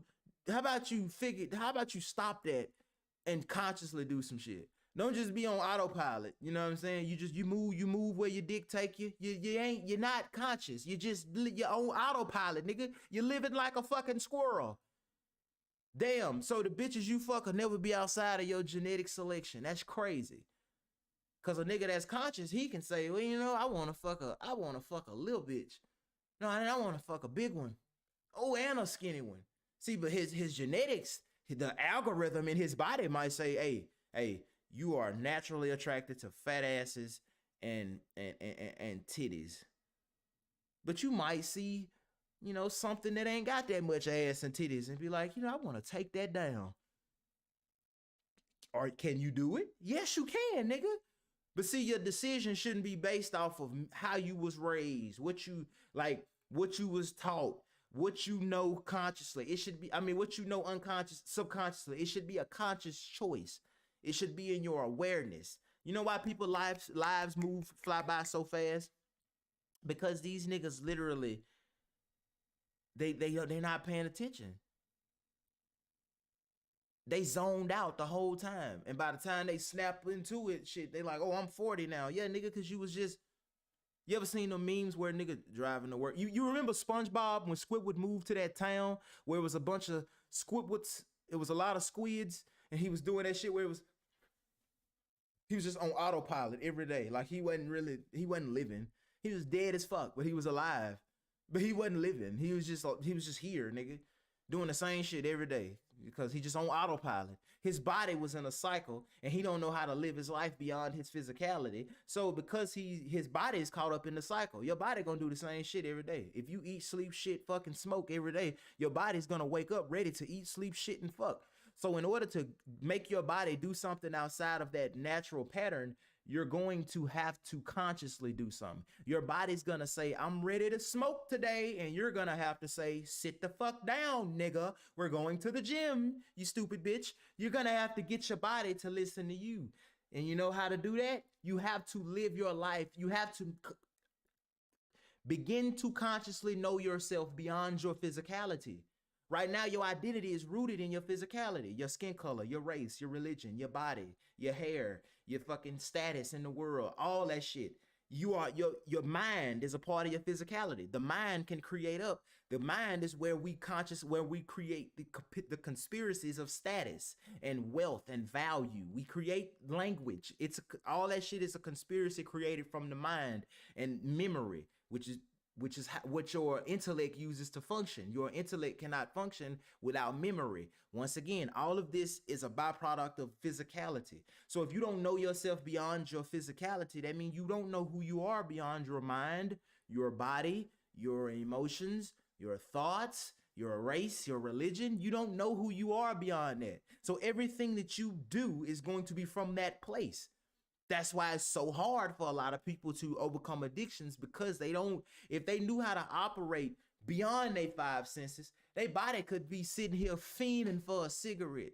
And their body is sitting here fiending for a cigarette, but the operator and inhabitor of this body is sitting a million miles within them in a dark space, just sitting there like, you're chilling. Because you're not living from the surface no more. You're living from your experience of your life is not just out here on the surface level with your mental body and your physicality. It's now you are now living from a deeper place within, a more profound place, a more profound experience of yourself.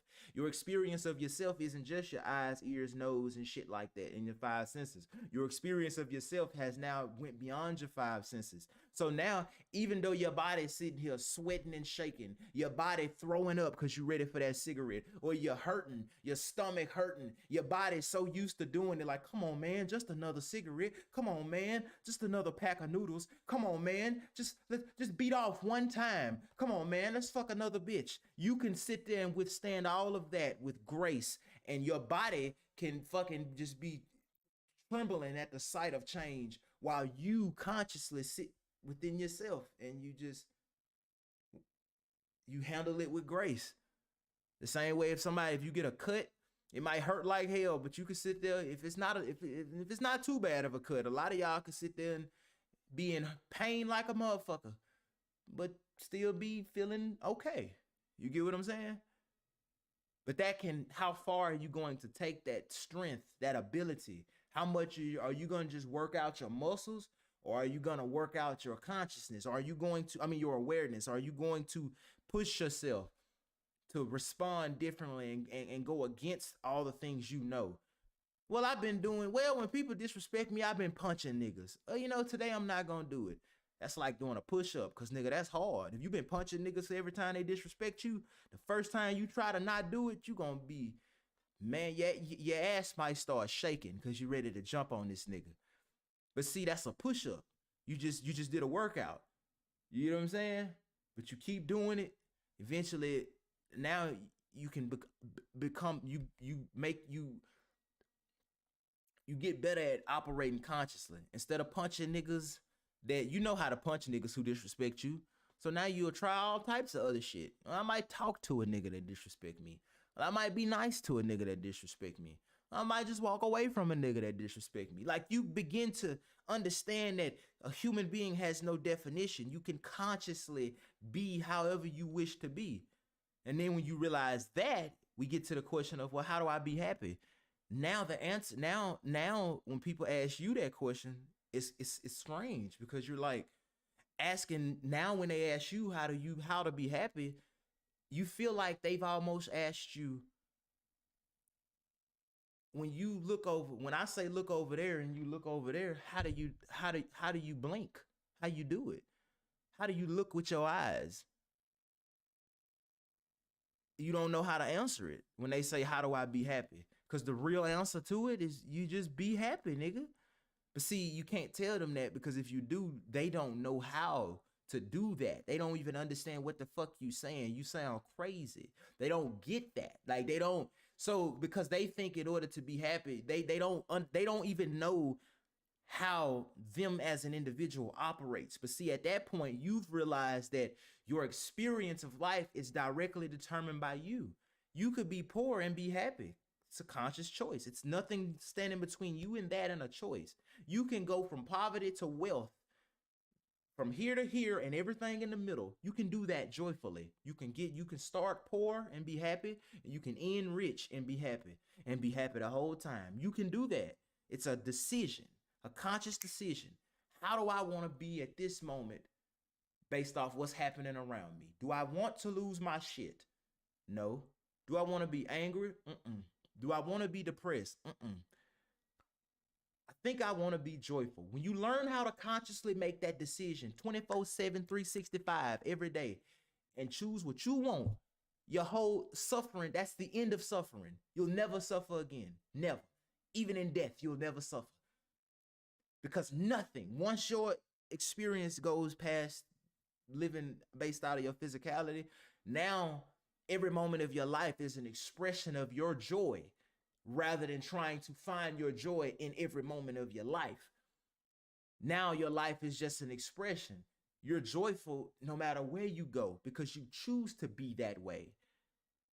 So now when you do anything, you're going to do it intense as fuck. You're going to do it with 100% effort and focus. Your body doesn't determine what you do. Your body say, let's fuck, you say, go to bed. Your body say, let's eat, you say, no, I want to fast for 3 days. Your body say, let's do nothing today. And you say, I want to work out all day. You now are free. You've now become your own salvation. You are free from this world. Free to now live in this world and partake in all the shit, all the pleasures and things of this world without being caught up in them. You are free to pursue your dreams and be joyful, whether they work out or not, whether you get the bag or not. That's freedom.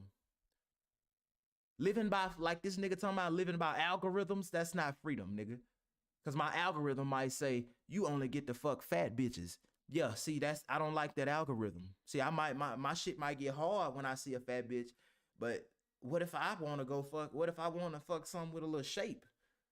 You telling me I can't go fuck a bad bitch? You telling me I can't go fuck a slim waist fat ass bitch because my algorithm didn't say, because my body? What the fuck? It's a lot of bitches that I ain't been attracted. Just because you ain't attracted to a bitch don't mean your dick can't get hard. It can happen. Oh God, it's so easy. Once you make a conscious decision, oh, it's like you could do anything. It's almost like anything is possible. You ever thought you couldn't do something, and then you tried it, and you really wanted to do it, and was like you pulled that shit off? Like, well, your body might naturally just get harder faster for a bitch with a fat ass. But, hey, if you want it bad enough, you could hit this big bitch over here with the hardest piece of wood ever. You just gotta push a little harder to go beyond that memory, because you ain't used to fucking big bitches, but you can do it. Shit, you can have a whole marriage with this motherfucker. But it's all about what you want to do. Not what your memory wants to do. Not what your body wants to do. Not what your instincts want to do. Nigga, what do you want to do? But see, these niggas is talking about memory and algorithms and shit. Like, they talking about human beings like it's a fucking iPhone. But, let's go. Consider having sex with, and the men she doesn't. Now that is going to be more complicated because for women, there are so many more things. What we talk about in statistics, negative kurtosis. There are so many more things that women are attracted to about men. The book, Why Women Have Sex by David Buss and Cindy Messon lists 237 reasons why women choose to have sex, whereas for men, it's like 4. So because of that algorithm, that complicated evolutionary algorithm is hypergamy. That's what I would consider it. It is the way by which women sift which guy I like from which guy I don't like. It must exist just like it exists in men. So that's all subjective as fuck. There's no fucking if there's anybody out here selecting the women and men they like based off fucking memory or instincts or some shit, that person's living unconscious in a bitch. They don't know what they like. Cause they don't know who the fuck they are. Well, I am my personality. Nigga, your personality is only defined by where you grew up. Fuck you think you special or something? You're not your personality, my nigga. Cause you could have had a whole nother personality. So yeah, your identity all fucked up because you think that I am my personality and my personality don't like fat bitches. That's crazy, nigga. You've never even talked to a fat bitch. You know why you don't like fat bitches? Because you grew up around a lot of slim, fine, bad bitches. Like, so when you see a fat bitch, it looks unorganized. Like things don't look like it goes against the memory that you have. But what the fuck does that mean? You know what I'm saying? See, when we live our lives like this, I'm not saying you should just fuck everybody that you don't want to fuck, but I'm saying like you should understand that if your life is being defined by memory like this, then you missing out on life. Cause I wasn't raised to eat sushi. I fucking was raised to hate that shit. Nobody in my family liked sushi. So what did it take for me to go eat a piece of sushi last week? It took a conscious decision, and that shit felt funny. My body was like, why the fuck am I doing this? But I had to consciously say, even though I was not raised this way, even though I do not do this, I have no memory of this, I don't know what the fuck is going on, I want to try it. And I tried it. It was kind of nasty, but still, you know what I'm saying? That's based off memory, because if you eat it long enough, it'll get good. Shit, if you ain't had number sushi to survive on in the woods, it'll get good. So you see how real fast determining your future based off your past in any form of memory is very destructive, because the same boundaries you set for your freedom will one day become your prison, because true salvation cannot be found within the physicality of life. It is found in life itself. When your identity is one with the substance that gives birth to all, the only thing that truly exists, the light from the movie in the movie theater that beams on the screen, both life and death, birth and destruction, all on the same screen. Bloodshed and babies crying and plants growing and houses being built, all on the same screen. It all manifests from the same white light up there in the booth in the movie theater. Your only goal, true goal that you can really take with you and have on your deathbed is how far along did you progress from that movie screen to that beam of light. Your only focus is to go from living as a character from a character on the big screen in the movie theater to consciously making your way to that beam. Your goal is to get to the beam within yourself, because everything comes from that point. Everything in the movie is just that. Is that everything in the movie is that white light coming from up there. All the babies, the death, the destruction, the guns, the smiles, the love, the joy, everything that happened in that movie screen, on that movie screen, in that movie theater, all of that only exists because of that light. So what's the only thing that exists? Is it the shit on the screen, or is it that light? You get what I'm saying? The shit on the screen is a manifestation of that light. It's that light manifesting in the light from the projector in the movies is just manifesting as the characters on the screen, the blood, the life, the death. So what's on the screen isn't the reality. The reality is where it's coming from, and where it's coming from is the light. So if you're a man on the screen and you realize that, oh, I'm not a man on the screen, I'm the fucking light projecting the man on the screen. And the light is also me, it's also the man on the screen. It's this cup, it's this PS4 controller, it's that other man over there, It's that bitch dying right there. It's that baby being born over there. That light is the only thing that exists. That substance is the only thing that exists. And everything that exists in the form of material life only exists. All that exists only exists because of that. Because all that exists is that. It's like putting on an outfit, then talking about I'm the outfit I put on. No, you're not, nigga. You're the motherfucker in the outfit. The only thing that exists is you. The outfit is just on top of you. See, the only thing that exists is the substance. And from that substance is everything manifested. It's like 5 fingers popping out of a hand. Are you a finger or are you the hand? That's the question you need to ask about how you're experiencing your life. Are you the finger or are you the hand? Every motherfucker that realizes they're the hand, but they're just having fun as a finger, your whole idea about a lot of shit changes.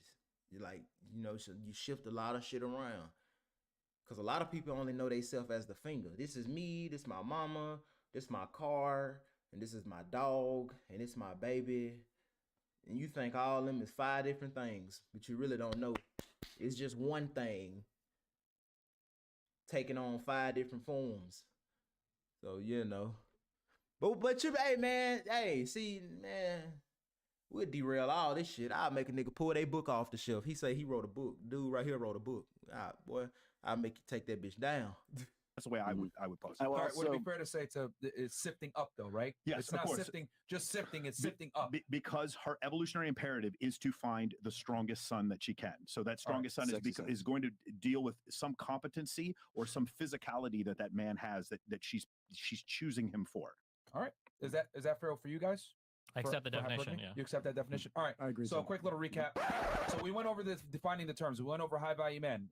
We say about $100,000 when it comes to cost of living of a certain way, respected by your peers, having a skill set network of successful individuals around you, competence, and it is amoral. So even someone like Jeff Epstein, even though he's a terrible person, he would be considered a high value man on paper, just so that we have it. Can you say Epstein? Epstein, whatever. Epstein, doesn't matter. He's one of them boys anyway. He's one of them boys. Who cares? Listen, he faked his own death. He's fine. Whatever. And then we don't know about that. I'm kidding. Hypergamy is the attempt, allegedly to mate up or sifting up, and having filters for men. And then alpha male I guess that's a bridge we'll cross when we get there. So I guess we'll open up the discussion here, guys, with obviously the infamous tweet. Let's pull it up real quick, Chris. We got 28K y'all watching. So like the video, man. Sub to the channel. We'll probably have to kill the Facebook and Twitter stream here very soon. But come on over to YouTube, guys. Doesn't that get you banned off of Twitter for cuck? Or Twitch for cuck? Yeah, I think so. We're banned on Twitch anyway. Yeah. Okay, guys. So this was Rolo's tweet. So I'm gonna read it real quick for y'all. The quickest path to becoming a high value man. Number 1, do not get married. Number 2, avoid family creation. Number 3, vasectomy in your 20s. Number 4, live consistently. Number 5, eliminate all sedations. Number 6, learn gaming networking. Number 7, play to your strengths and build wealth. And then number 8, resist easing up on your focus. So I guess I'll turn it to Rol. Do you want to? Sure. Okay. So I think we have already established the fact that to be a high value man, we have a sort of a convention, at least somewhat of a conventional definition of that right now. Now, how long would it take the average guy to achieve what we would in some way say this is what makes you a high value guy? It doesn't have to be the $120,000, but like the functional evaluated equivalent of that. I think it takes longer for men, for sure, to get to reach maturity and to reach a point of where they get their they can maximize their potential. Well, let's stick to the science because that's what he wanted. Number one, we had Richard Reeves on, and he talked about boys being 1 or 2 years behind women as far as development is concerned, and also from the book Dataclysm, men reaching their sexual peak around, or attractiveness peak around the age of 38 to 43, somewhere in that area. Yeah. So that's science behind what you're saying. It would take longer for men. But my point being is that, and I'll reiterate this one more time. The reason why I put this out there is because I watched you guys with Derek Moneyberg, and I think it was Brandon Carter. Who was on here. And Brandon Carter, I'm really impressed with Brandon Carter. I think he's funny. He's a great guy. But his sort of outlook on life is to maximize his efficiency, his potential. So it's, he doesn't go to the grocery store. He doesn't own a car. He doesn't, the things that would take him away from staying on his grind, to the extreme. And now this is an extreme that I would not do, clearly. because I have a wife of 27 years. I have a daughter of 25 years. I am who I am. I do what I do. You have a car. Right? So I have a car. Yeah, actually, I got two cars. So, I do have a car. So, so clearly, this is not about me. This is the most over the top, absurd, extreme You example. also have a kid. I think we all should point exactly. that out. So Brandon Carter. So who's Brandon Carter? The guy you're talking about. You don't know Brandon You Carter? know Brandon Carter? Really? You've been on the show with Brandon. No. He said he has a kid. He was just saying yes. He also has a kid. Yeah. Yes, I understand. Sorry. But the idea is this: is that the most over the top, like, what are you willing to sacrifice to get to the point so that you can get to that state of being a high value male, right? So, by the way, when I'm putting out the idea of vasectomy, okay, keep it coming because I love that one. But if there was a male birth control pill, I probably would have put that in there as well, because what that one section in there was meant to say is that beware of, like, when the sperm leaves your body, you lose all power over paternity and children and everything else. That's one of the things that really slows guys down. It's a hindrance to becoming to getting up to becoming a high value guy. So family creation. I'm not saying you should do these things, but if you want to get to the quickest way to doing those things, because it takes longer for men to mature into their peak potential, then these are the sacrifices that you're going to have to make. I ain't gonna hold you. He say it take longer for men to mature into peak potential, nigga. That depend on what you doing. Cause if y'all niggas, it's 16 of y'all on here watching me right now. 16 people right now watching me, gang. Listen to me. If you're hearing the shit I'm telling you, that depends on where you're tuned into. Like how far along on this journey? How far along on this journey? How far along on this journey are you consciously? Because when the first time a nigga started saying the shit that I'm saying to y'all, to me, and I started changing directions, and I'm like, fuck it, okay, let me see what's up with yoga, what this is, what these niggas talking about, what's these niggas talking about when they talking about meditation. See, I'm not worrying about no woo-rah shit. I'm looking at all this. I went through the crystals and shit, zodiac signs, tarot cards. I did all that shit, but I wasn't doing it trying to find a conclusion. I was like, I'm listening to niggas, man. I'm listening to niggas say ignorant shit, but I'm like, okay, some of that shit sound alright, but the rest sound crazy. I'm listening to other niggas say shit, and a lot of that shit sound alright, but some of it, I don't get it. But I'm not excluding nobody. I'm hearing everything. I want to hear what every nigga got to say, and I want to keep hearing it. So I didn't stop at manifestation. I didn't stop at crystals. I didn't stop at zodiac signs. Nigga, I just kept going.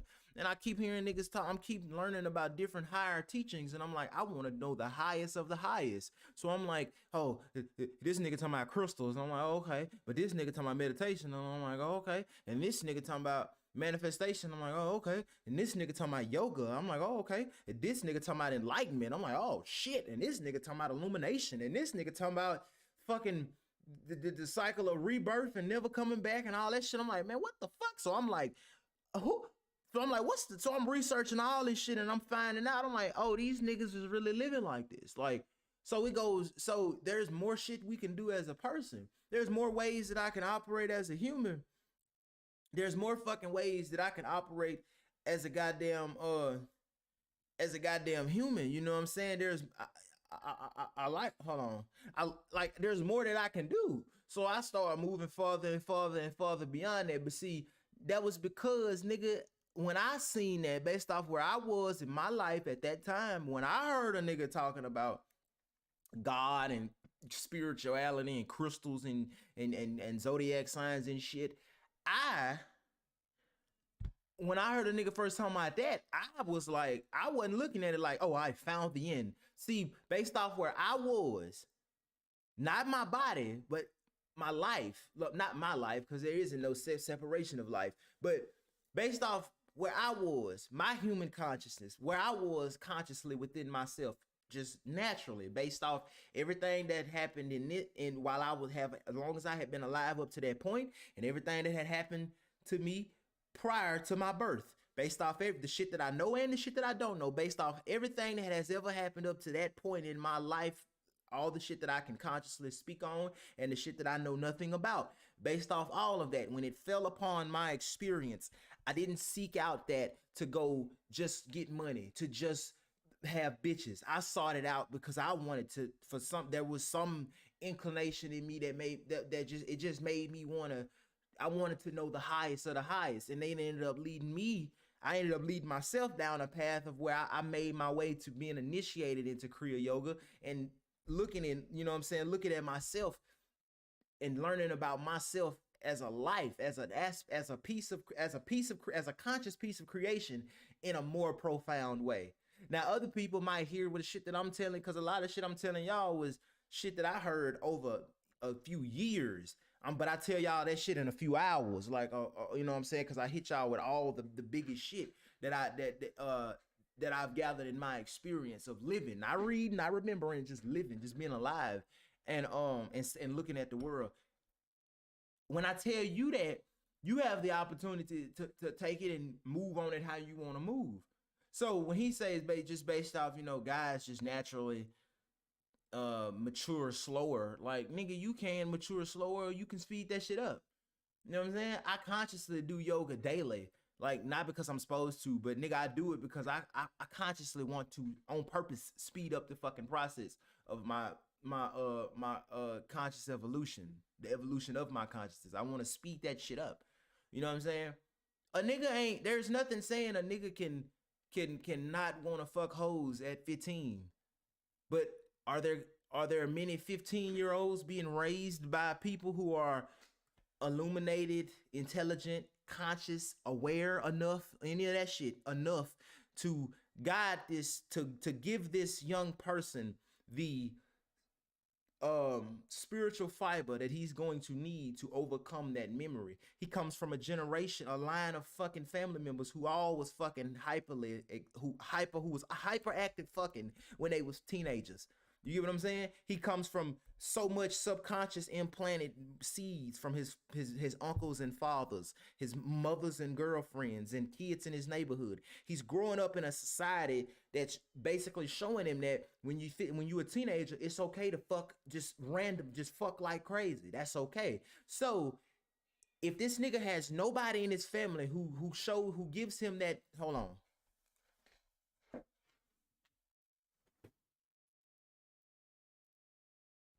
Had to let my cat in the room. She was standing at the door tripping. If this nigga has nobody in his family that can teach him that, let me explain this another way. I did not come from a family of spiritual motherfuckers.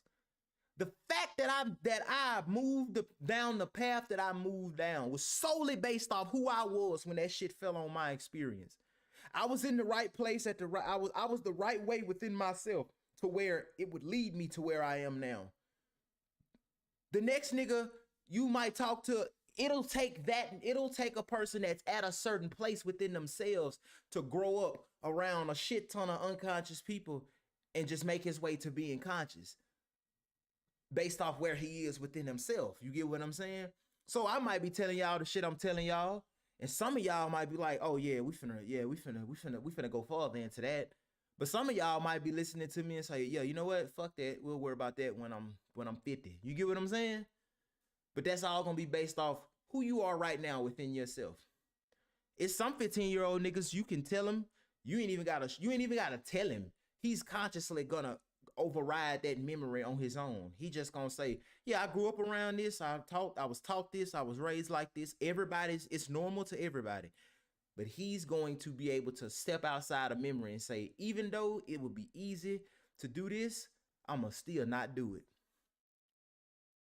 I grew up around a lot of niggas who had hoes, bitches, all that shit. I grew up around motherfuckers shit. They used to show us fucking porn when we was little kids and shit. Yeah, look at that nephew. They used to always do that. Hey, cuss, drank a little liquor. Like, niggas was just in the hood doing a lot of shit. But when I got older and I wasn't being, raised by these people, even though I grew up around bitches and hoes and liquor and drugs and shit, I wasn't that nigga. I consciously decided not to be a gangster motherfucker. Consciously decided to not really want to fuck a bunch of hoes. I don't really want to I never had hoes in my life. Like, I've consciously moved like that. You know what I'm saying? But that's only because of who I was within myself, how I had evolved up to that point within my life. There are some people that are 15 that are more consciously developed than other 15-year-olds. There's some motherfuckers that are 18 that are more consciously evolved than motherfuckers in their 30s. You get what I'm saying? There's motherfuckers. There's motherfuckers out there that are how you are within yourself is not just about your age. It's motherfuckers who in India who've been teenagers and went off on spiritual pilgrimages where they just went with their guru and did intense ass yoga for like years, and they was teenagers. Nobody told them to do this. They wanted to do this because that's just where they were drawn to. That took a more liking to that shit because of where they were within themselves. While other 15-year-olds took a more liking to fucking and sucking and drinking and doing all that shit. Not saying it's wrong, and then I'm just saying while they took a liking to that because of who they were at that time within themselves at the age of 15, there were some 15-year-olds that because of how developed their consciousness was within themselves, that shit didn't amuse them.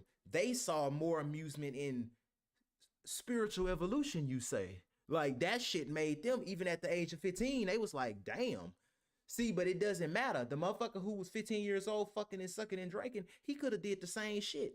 But it would have been harder for him because his consciousness was not already there. So he would have had to push himself. He would have had to make conscious decisions and overcome that memory. His body want to fuck, suck, and drink, but he would have to consciously move himself to do this. So while your body's shaking and saying, let's go fuck, suck, and drink, you saying, no, I want to go over here and see what they doing.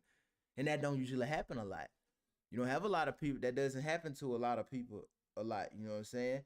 So men might genetically and based off memory develop a little slower than women. But it's not just like that. You can speed that shit up. But now some people have to work harder than others. But no, nigga, you can be a very, very intelligent 20-year-old. You know what I'm saying? Or you can advance your conscious evolution. You can let nature do it, and you can just unconsciously operate until you just get there. Or you can speed the fucking process up, and you can begin to consciously operate now, regardless of how old you is. You know what I'm saying? Nature say you mature when you turn 40, that you can start doing it now on purpose. You know what I'm saying? Nature say, well, if you let me do it, you ain't gonna stop having hoes until you like 40. But see, if you do it on your own, you could stop having hoes today. What you gonna do? You gonna do what? You gonna make your decisions? You gonna let genetics and shit decide for you, or you gonna decide for yourself? That's what I'm saying. So make to get to it as fast as you possibly can. I feel like Sneko is probably gonna take off from this because when I came into these spaces, so this is kind of a question that I had, and I think I fought with Fresh and Fit, I think, a lot on our first couple episodes, trying to figure out like what are you guys advocating for? So when I would bring up like Andrew Tate tweets and Bugattis and all that shit, a lot of the times these two clowns would tell me, they'd say, oh, this stuff's just a proxy for success. You know, you don't actually need the Bugatti. You need the ability to buy the Bugatti. You don't need to travel the world. You need to have freedom, you know, and all these things. So lucky we're moderating. Yeah, man. So it seems like, it feels like Lamborghinis. It feels like, yeah, the goal initially wasn't to like be the richest motherfucker in the world. The goal was to have the freedom to basically do what you want. And then I'm finna finish. I'm talking through the damn video. I'm finna finish this fucking as much. Damn, it's crazy going to watch 30 minutes of this shit. But I've been on stream for a couple hours. I'm finna finish the rest of the stream that I done started, and then I'm gonna do the other videos and shit. But what time is it? But yeah. Alright, girl. I got you. Alright. Love you.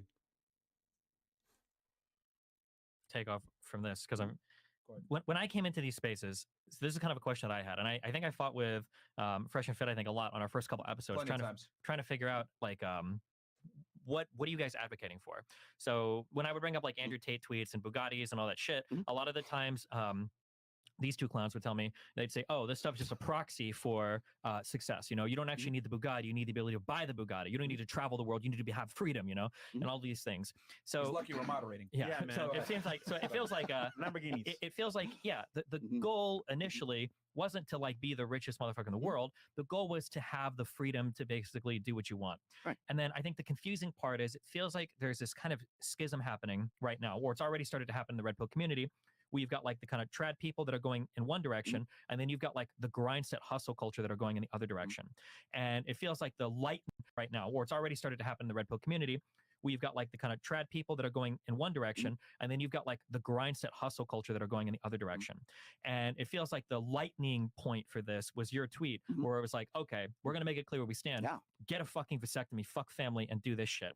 And I think that it feels like the ultimate red pillar to you guys is what this is the feeling I have. The ultimate red pillar is a guy that grinds his fucking life away, and then at 35, he's like got fucking 15 million in the bank. He's fucked 50 girls, and now he's looking for like the best mom that he can find, who's like 20, 21 years old. He's going to get with that girl, 0-1 body count at the most, maybe 1, 0 at the best, right? Virgin girl gets with her, has a family, and then boom, that's like his life. Whereas it feels like on the kind of traditional side, it's like, well, what if you were like 24 and found a really good woman at 22, and then you had a family at 25, and you followed your career, she stayed at home, took care of the kids, and you followed that more traditional route. And your tweet, I think, really showed the division of people in terms of how they felt about which of the two lifestyles people were actually aiming for. You got it. Yeah. Excellent. And Sneko can... Yeah, so what do you exactly do you believe in? Like, do you think that that is the life that you should follow? Because when you go to the red pill spaces, that's pretty much the end route, is because you're high value, you got a bunch of Lamborghinis, you're extremely rich. And we talk about competence when it comes to a high value man. Like I didn't have a rich dad growing up, and that didn't really hinder his competence. And in fact, in a lot of ways, being a father will help you become more competent because other people are dependent and you're responsible for them. So that will make you become a full, capable man, which is, I think, the most important part of life. It's the most important part of life is not having a bunch of hoes, not fucking 50 girls, or getting the most amount of money possible and just hustle grinding forever. The reason that we are here is to have a family, is to create. And so you see the red pill, and it's a response to feminism. You see this doomer way, like all these girls are hoes, all these girls on Instagram, they're all thoughts, whatever, they all belong to the streets. And so the reaction to that is the red pill, which is basically feminism, just male feminism. It's the same response. We make fun of girls who say that they want to freeze their eggs and wait till they're 35, and then men are giving the same advice to each other, saying, and I know you're not saying that's advice, but pretty much, like, if you look at the definition of advice, that's what that tweet was. Yeah, so I think there's two things here. We specifically don't run around calling girls 304s. And like, I actually have a problem with it, because I hear you sometimes talk about the audience there. We have to separate the audience, almost like Christ, Christianity, and the church. We have to separate the audience, because I agree with you. There's some shit that I see that people write on your streams as well, where I'm like, what the fuck is this, man? This is crazy, and I don't want to be associated with it. Red pill is not, and again, I'm red pill adjacent. Red pill is not something I get a union card for that I pay dues for. It's a damn cat tripping. What you want, Gus? Fucking crazy ass cat. Hold on, y'all. Damn. Even when my girl gone, these fucking animals fuck with me. Hold on, gang. Y'all hold on. Y'all hold on. I would let it play, but I don't want to miss nothing. We supposed to be watching this shit together.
Shit, what the fuck? Almost crushed my laptop.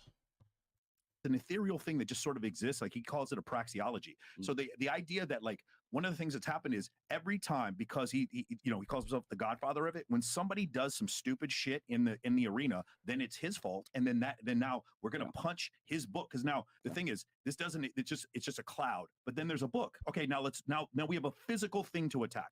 And now Rolo has a tweet. Now we have a physical thing to attack. And so that's part of the issue, is that, like, now he's being held accountable for I agree with you. Some of the things you hear are fucking idiotic. Over the top. Yeah. Right. Because here's an example. When we go over the psychological studies that show that men don't have the same, they don't necessarily cheat more because they had more higher body count, but women do. They tend to be unhappy in a relationship. There's the Institute for Family Studies study that we refer to all the time. That's not a validation for cheating. We're not suggesting men cheat. You said that in the response thing that I definitely do not think men should cheat, because in that whole situation you're still lying. That is a lack of integrity regardless. But do men have the ability to have more sexual partners early on in life? I was 20 years old. I'm 45 now. I was 20 years old at once, and there was a point in my life where I was going to UT Austin and I wanted to have sex with attractive women, and I didn't think about anything else except doing that. That's how my brain worked. And later on, did it affect me negatively? I don't think it did. That's a nigga living unconsciously, man. You know what I'm saying? Like, shit, it depends. Like, nigga, if you just doing that just to do it, like, what's going on? Like, let that be a conscious decision, not just because, like, well, I couldn't do nothing else. Like, no, nigga, you should have did it because you wanted to, and you could have done anything. That's like a nigga saying, well, I can stop smoking anytime I want. Nigga, can you? Stop right now. What? Like, how can you say that if you've never done? Not him. I'm just saying, like, how can a nigga say I can stop smoking anytime I want, but he never does?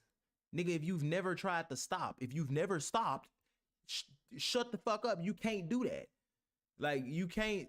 Saying I could do, yeah, anything is possible, but you only know what you can do based off, you only know what you experience, and you only know if you can do something if you've experienced yourself actually doing it.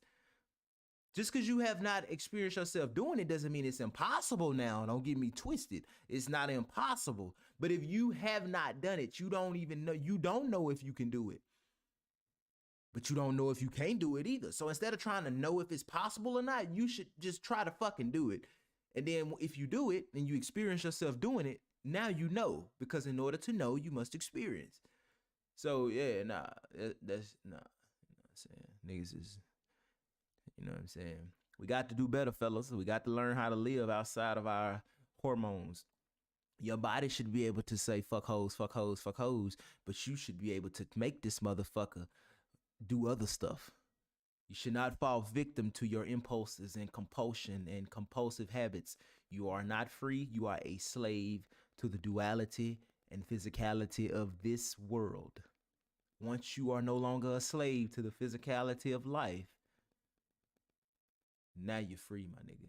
Nobody can, once you choose to, because at that moment, once you choose to be a certain way, nothing can take it away. When you decide to be angry, nobody can make you happy. Now you're free, my nigga. Now when you get to the point to where you can decide to be mad and can't nobody change your mind, you got it. When you decide to be happy and can nothing of this world can take that from you, oh yeah, you got it. Now you got it, nigga.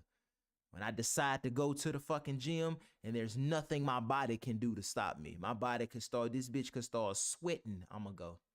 This bitch could say, no, man, I just want to eat a burger. I don't want to go to the gym. I just want to eat a burger and take a nap and fuck my girl. Nah, you're going to get your bitch ass up, body, and you're going to the gym, nigga. Yeah, that's how you live consciously. You're not ruled by your impulses and your habits. Fuck good habits or bad habits. We're not trying to make good habits. We ain't trying to make habits at all. Habits mean unconscious. You ain't doing it because you didn't change how you do it. You just changed what you did. Like, well, I'm a robot and I'm just doing robotic shit to hurt myself. You didn't become conscious. You just said, I'm gonna stay a robot, but I'm gonna just do shit that helps me. No, nigga, fuck that. Yeah, we don't want to be robots. We want to be actual conscious people. I just don't think it had the same thing. So I don't think it's a rationale for that belief. But the thing is, what happens is anytime something bad happens or somebody says something stupid, it just comes back. It's like, now all red pillars are saying this all the time, and I just don't agree with that. I understand what you're saying here. So first, let me clarify one thing. So I understand. Should we define the red pill? No, I don't think that's going to take all night. I think next week. Yeah. So I think the issue with Rollo's tweet, Nigga, because for a lot of people it looks like advice, and for Rollo, he feels like it wasn't advice. I think the reality was, the disconnect is that that tweet was advice, but it was for advice to become a certain type of high value man that Rollo isn't saying everybody needs to become. It said the quickest. So, yeah, the quickest way to get to this part. It was the advice to do that, but he wasn't necessarily advising you to do that. right? It would be like him tweeting out, like, if you want to become the flattest person possible, jump off a cliff. And they say, well, is that advice to jump off a cliff? Well, if you want to be the flattest person possible, but you don't have to do this thing because you don't have to be the flattest person. It's an if-then statement. Yeah, exactly. Sure. Well, and the other Which thing is, I is, think, I mean, there's a few people who got it almost immediately. Hotep Jesus got it immediately. He did. Sure. He did stream it. Jedediah Beulah, while you were on with Jedediah, she got it immediately. She's like, I know Rolo. I know he's not like this. I know this is a troll. This is she understood I mean, that it could be true, immediately. but then I also saw but you. she's familiar with my background. I also saw you tweet the next day, like you were kind of making fun of the TradCon way of life, saying that you want to be at your funeral bed with a bunch of kids around. I was saying that you would rather be listening to metal in your car. That's how you want to go. I was mocking the idea of this sort of pastoral kind of Norman Rockwell fantasy of dying on your bed with, like, as an old man, with surrounded by grandchildren and whatever, and like as if like my funeral's going to beat your funeral, right? As if it's like heavy metal in a car. It's I'll put it this way: would you rather go out in a blaze of glory? Was it better to burn out than fade away? What would you rather? I don't see heavy metal in your car as a blaze of glory. That seems okay. Right, but it's subjective, isn't it? Here's the thing: is it's over. It's all fucking subjective. How are they saying that and nobody's getting it? How's nobody see, man? This shit make me want to cry, bro. Like, nigga, how is niggas not getting it? It's all subjective. It's all about what you want to do as an individual. Please stop trying to define your life. Please stop trying to define yourself, nigga. You are human. You cannot be defined. Stop trying to have a safety net.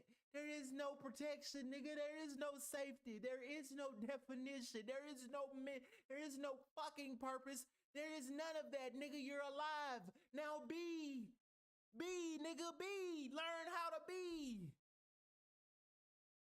When you die, you'll find out what happens. Learn how to handle your confusion with grace. You know the difference between a nigga that solve problems and a nigga that don't? The nigga that do it, you know the difference between a nigga that solve problems with a smile on his face and a nigga that solve problems stressed the fuck out? The other nigga make it look easy. It ain't easy. It's the same shit. I'm not living my life because I'm fucking better than y'all, or I'm or I got an easier life, nigga. I get confused as fuck all the time. But I handle it so well. I hold that shit like a baby. My confusion, my surprise, like irritation and whatever, I hold that shit, cradle it real well, nigga. To the point to where niggas is like, oh, this nigga, you've never been depressed before. No, bitch, I have. But I learned how to handle my confusion in such a way that it does not become, nigga, I don't create anxiety in me no more. Niggas have anxiety because they don't know how to handle the confusion of shit. That's where anxiety comes from. You're unconsciously living first and foremost because the world around you is determining what you do within yourself. Then two, you don't know how to handle that confusion. You think about, well, I'm gonna die one day and nothing matters. And that scares you. But since you don't know how to handle your fear, you don't know how to be confused, but still be balanced, and still have grace, and do it smoothly as fuck. Now you look like a superhero. Niggas is like, oh, this nigga got this and that. Like, nah, he ain't got nothing you ain't got, nigga. I ain't got nothing you ain't got. Except a driver's license. That's like looking at a nigga that everybody driving drunk and they looking at the one sober nigga on the road. Like, wait, he was born different. Like, no, he wasn't. He just know how to drive his fucking car. And y'all niggas is running one trip to the gas station and you kill 3 people, like, every day, all the time. You can't crank that motherfucker up without hitting something. He ain't different. He just know how to drive the fucking car. Because he stopped trying to drive. Instead of trying to drive, he actually pulled over one day and he said, let me turn this bitch off. He just started looking at it like, oh, okay. Oh, the fucking brakes. Nigga, we had brakes the whole time. What the fuck? Oh, rear view mirror. Nigga, we had rear view mirrors. Damn, man, I feel like y'all couldn't have heard me. Like, oh, nigga, we had rear view mirrors. We had brakes. It's like we keep looking at, I keep muting my mic over here on the computer and forgetting to turn the bitch back on. But what I was saying was, it's like the nigga just said it was subjective. Like, nigga, it's subjective, yes. When niggas is gonna learn that, it's all subjective. All of this shit. Like, all of this shit. How do you want to live your life? Welcome to Code 22, a member. Oh, my boy. Damn, I didn't put nothing in here for members. Why the fuck didn't that shit? Why that shit didn't alert me when my boy went crazy? We could hear you, my guy. That's crazy how y'all could hear me through that bitch, though. I don't even like that no more, gang. You got 2 mics? Nah, I got oh, y'all heard me? Okay, good deal. Nah, I got this mic, which is like 5 as fuck. I got this damn mic right here, but I can fuck with the volume on my other monitor over here. And I'll be fucking with it, but I keep leaving it on. But since y'all heard what I said, yeah, nah, that's just the craziest shit ever. Like, you know what I'm saying? We can't keep trying to, huh? Hell no. I'm in trouble. I gotta go, gang. I didn't put the dishes in the dishwasher. My girl home. We gotta cook. I gotta finish filming YouTube videos for tomorrow. I fucked up bad.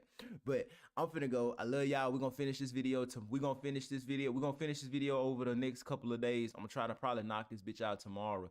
37 minutes and I've been streaming for an hour, 2 hours or something. That's fucking wild.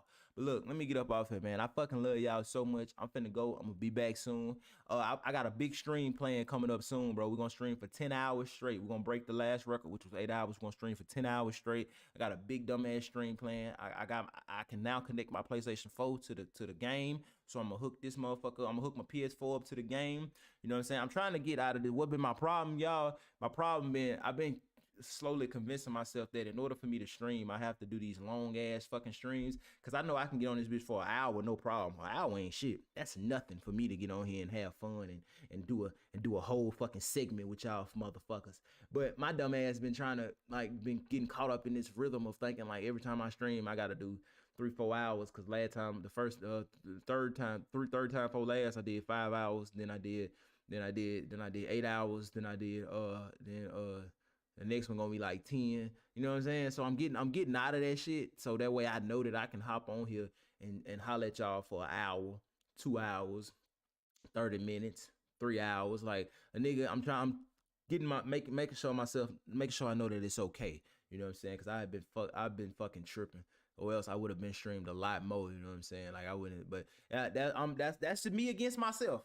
It's me battling myself. Like I'm getting over that. It's gonna take time, just like anything else. But I'm doing that shit. I'm consciously moving towards that to get my body out of that, to live a little bit more from my intelligence and not just my memory. But I'm finna go, man. I love y'all so much. I really do. Let me get the fuck up off here. Peace. I dropped 2 new videos on YouTube today too. Oh shit. I think I did 1.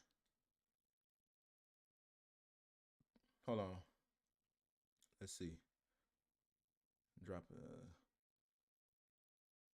6 hours ago. 8 hours. Wait, huh? Hold on, y'all.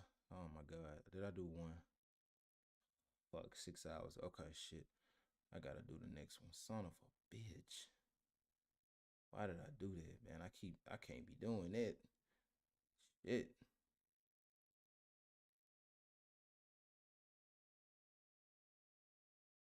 Hold on, gang. I'm finna drop a new video right now as soon as I 6 hours ago. 8 hours ago. Oh, okay. So I did 2 today. Okay. I already dropped 2 today. Okay. I'm finna go, man. 2 new videos dropping on YouTube tomorrow. New TikToks dropping. We just hit 428,988 followers on TikTok. You see it right there. Y'all follow your boy on TikTok. Follow your boy on Twitter. All my shit down there. I'm finna go, gang. I love y'all. Y'all stay up. Take this information and do as you will. Don't believe me. Don't call me a liar. I'm a nigga.